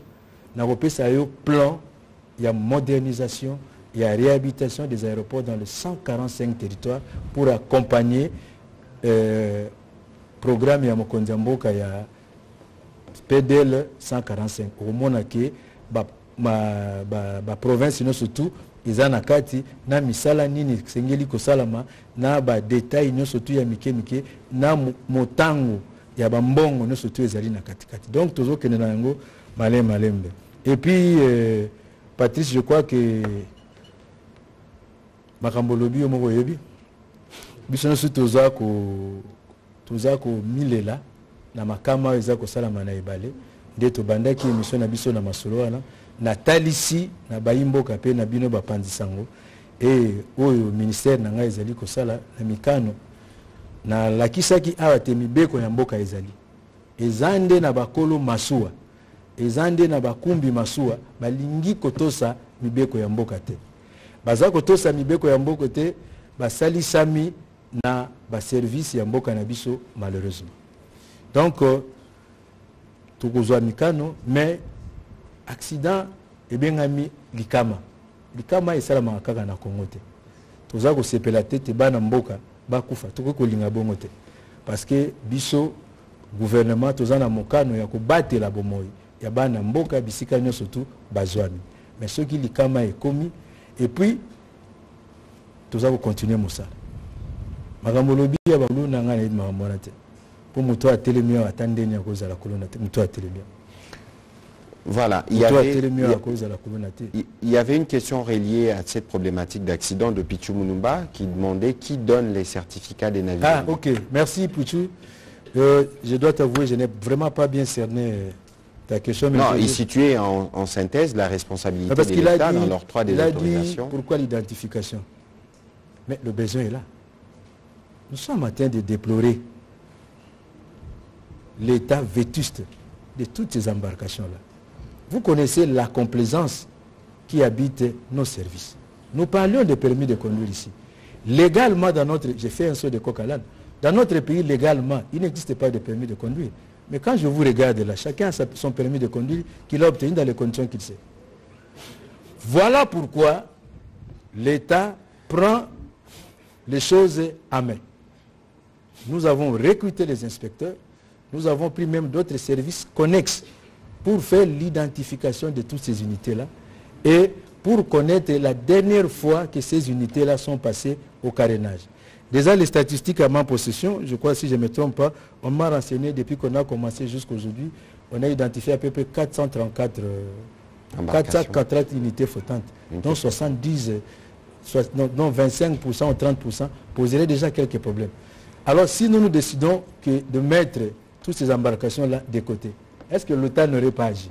Nous ne devons pas chercher une chose et son contraire. Nous sommes en train de déplorer les accidents et l'État se lève pour prendre des mesures. Mais voilà quelqu'un qui dit ça ne sert à rien. On est où là? Donc moi je pense que ces contrôles-là vaut son. Et même alors en temps normal, le contrôle il est réglementaire. Le contrôle il est légal. Tout à fait. Chaque année, les bateaux sont soumis au contrôle. Mais les baleinières, ils font le contrôle une fois chaque 3 ans. Mais qui a la réponse? Moi, j'ai des données sur ma table. Je ne suis pas en train de fustiger mes services, loin de là. Je fais confiance. Mais sommes-nous sûrs de la véracité des certitudes des données que nous avons sur la table? Nous devons vérifier. Nous devons mettre hors d'état de nuire. Et j'ai dit ici, peut-être que vous n'avez pas suivi mon cher ami Pidgey. J'ai dit que désormais, dans les mesures que nous avons annoncées, ça va nous permettre justement de renforcer ces mesures-là. Nous avons dit toutes les embarcations en bois qui seront constatées, qui sont vieux de plus de 5 ans, nous allons le mettre de côté dans un premier temps pour tant soit peu assainir le secteur. Je dis bien tant, on n'est pas en train d'annihiler le secteur, mais on est en train de sécuriser nos populations, en attendant de prendre toutes les mesures. Et puis il ne faut pas oublier aujourd'hui les journalistes. Moi, j'entends chaque fois, mais que fait le gouvernement? Mais l'État aujourd'hui, vous êtes des intellectuels dans la salle. L'État n'est plus commerçant. L'État a pour rôle d'encadrer le privé, Parce qu'aujourd'hui, on ne peut pas demander à l'État d'être gendarme, d'être commerçant. Il est fait, puis cette fonction-là, je dirais, traditionnelle de l'État, est déjà dépassée. Nous sommes en train d'encadrer. D'ailleurs, c'est une façon, je disais ça aujourd'hui au président de l'association des armateurs et des baleiniers, j'ai dit, mais c'est une façon pour le gouvernement de crédibiliser le secteur. Chaque fois que même Patrice là, quand je le regarde, il ne va pas prendre. Mais s'il apprend, parce qu'il faut aussi noter que les embarcations en bois, il n'y a pas qu'en République démocratique du Congo. Il n'y en a pas qu'en République. Et ce n'est pas interdit, mais c'est soumis, la réglementation doit suivre. Voilà. Voilà un peu ce que je voulais dire. Patrick, voilà, je veux ramasser rapidement la question de Fabrice au sujet de la SADC. Je commence d'abord parce que j'ai vu une inutile polémique. C'est la preuve d'ailleurs que beaucoup de gens ne sont pas assez sensibilisés sur les questions électorales. On aura l'occasion d'y revenir. Lorsqu'un pays se prépare à organiser des élections, il y a ce que vous connaissez souvent qu'on appelle de missions d'observation. Les missions d'observation viennent des organisations régionales et des pays ou des organisations comme l'Union européenne, etc. C'est le cas par exemple de la SADC. Avant chaque élection, il y a ce qu'on appelle, moi j'en ai fait partie, en anglais on les appelle Pre-Assessment Mission. Ça veut dire une mission des experts qui vient prendre la température. Ce n'est pas la SADC comme j'ai vu certains, écrire que la SADC va décider si les élections vont être organisées ou pas. À quel titre? La SADC vient regarder comment les élections se préparent en discutant avec les différentes parties prenantes, les entendre, parce que c'est tout l'écosystème qui est passé en revue, et s'il y a des conseils et des suggestions, il les donne. Moi qui vous parle, en 2015, j'ai fait partie d'une mission au Nigeria, j'ai eu l'occasion de voir le président Buhari, à l'époque il était candidat, et d'autres responsables, notamment religieux au Nigeria, pour poser des questions, s'il y avait des risques, prodiguer des conseils et voir dans quelle mesure le processus peut aboutir. Mais nous n'avions pas, nous, une décision particulière. Et donc, Batubako Sanate, Sadek Ezaka Bango Mokote, Ezanaba M. Bele Zoya, Pekoya, pour Nakota la Nengeni Tozoleng et l'élection. Fabrice Bako Sayote, élection le 20 décembre. Batubati Kakoluka, raccourci pour ma ponami salamate. Nalobaki awa devant Bino. Que dialogue au biso tozozela, et ça dialogue na peuple congolais le 20 décembre. Mais kasi, sur cette question, les amakamo nazomona, oyo, il faut bofungo la mission. Batolier va préparer élection. Mingi nazomona bazo préparer contestation. Yo qui ko déposer candidature na yo, l'air aussi si ko déposer le bi ate fraude électorale et kozala. Fraude électorale et kozala. Ya omo konzamboka lobaki. L'air yépé a déposé qui a un dossier. Alobaki bisope tokozala na ba bureau de vote tieko sila. Parce que l'air batu bazo le babo ke na ba bureau de vote tieko sila. C'est comme si bazo kanisake et l'eau mabe ko salama. Te biso na bango tina suka. Nenge tolobaka. Oyo bakoya ko voter en tout cas les moments venus. Président Tshisekedi topé ba candidat nyo soignon sacré ba témoin na biso ba rozalati bureau de vote ekokanga. Na yoka ki pe ba kamoko eza très grave. Oh non, couragez mon quoi côté les mains un jour, ceux qui s'énient basalini ni bien te. Na kokota na polémique te mais kasi l'air ba kambi musu so ba structure ba lobaka. Il faut ba yebaka o bazo loba pe ba conséquences et qui kozana nango. Seni bande banda processus électoral. Est-ce que nyo soza mabe? Nyo soyo président Kadimana ba compatriote bazakune za mabe? Pourquoi ba misusu ceux qui bazui maloba? Neti makambo asuki eleki wana yanola ki na motuna wana sur la question des affichages. Botangi article 3, ce qui est article 6, bino botangi alinéa 1. Bolobi Seigneur Salimabe. Mais l'air boye na article wana moko alinéa 3. Seigneur Zaki n'a raison. Nanya zoko sanani. Er a vérité kokoma. Donc banakin, bana Congo bobonga mapona maponami. Intimidation a ozalate. Et puis zate ah non, élection bisoso et tokoti to gagné te, c'est que ba triquer match. Te. Ceux qui basi bapolaki, peuple a reconstaté mon origine. Voilà, monsieur le ministre, on va terminer. Je ne vous donne pas la parole pour clôturer, parce que nous aurons un deuxième exercice, mais parce que vous êtes avocat.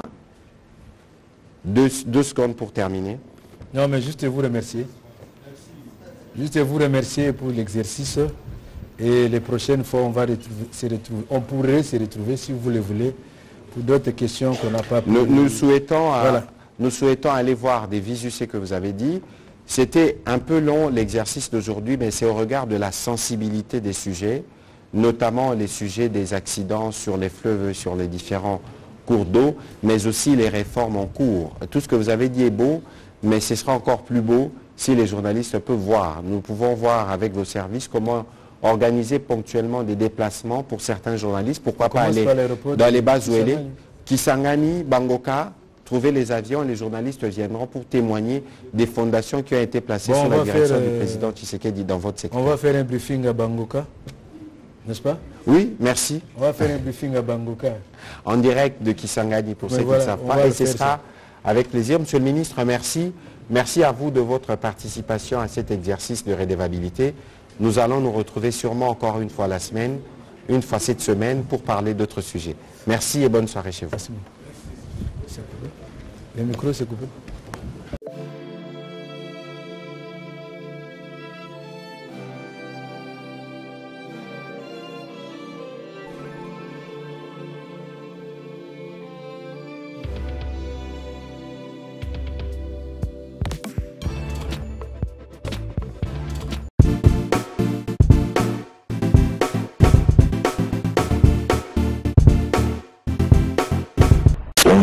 La sécurité est créée dans un état de droit et une justice indépendante.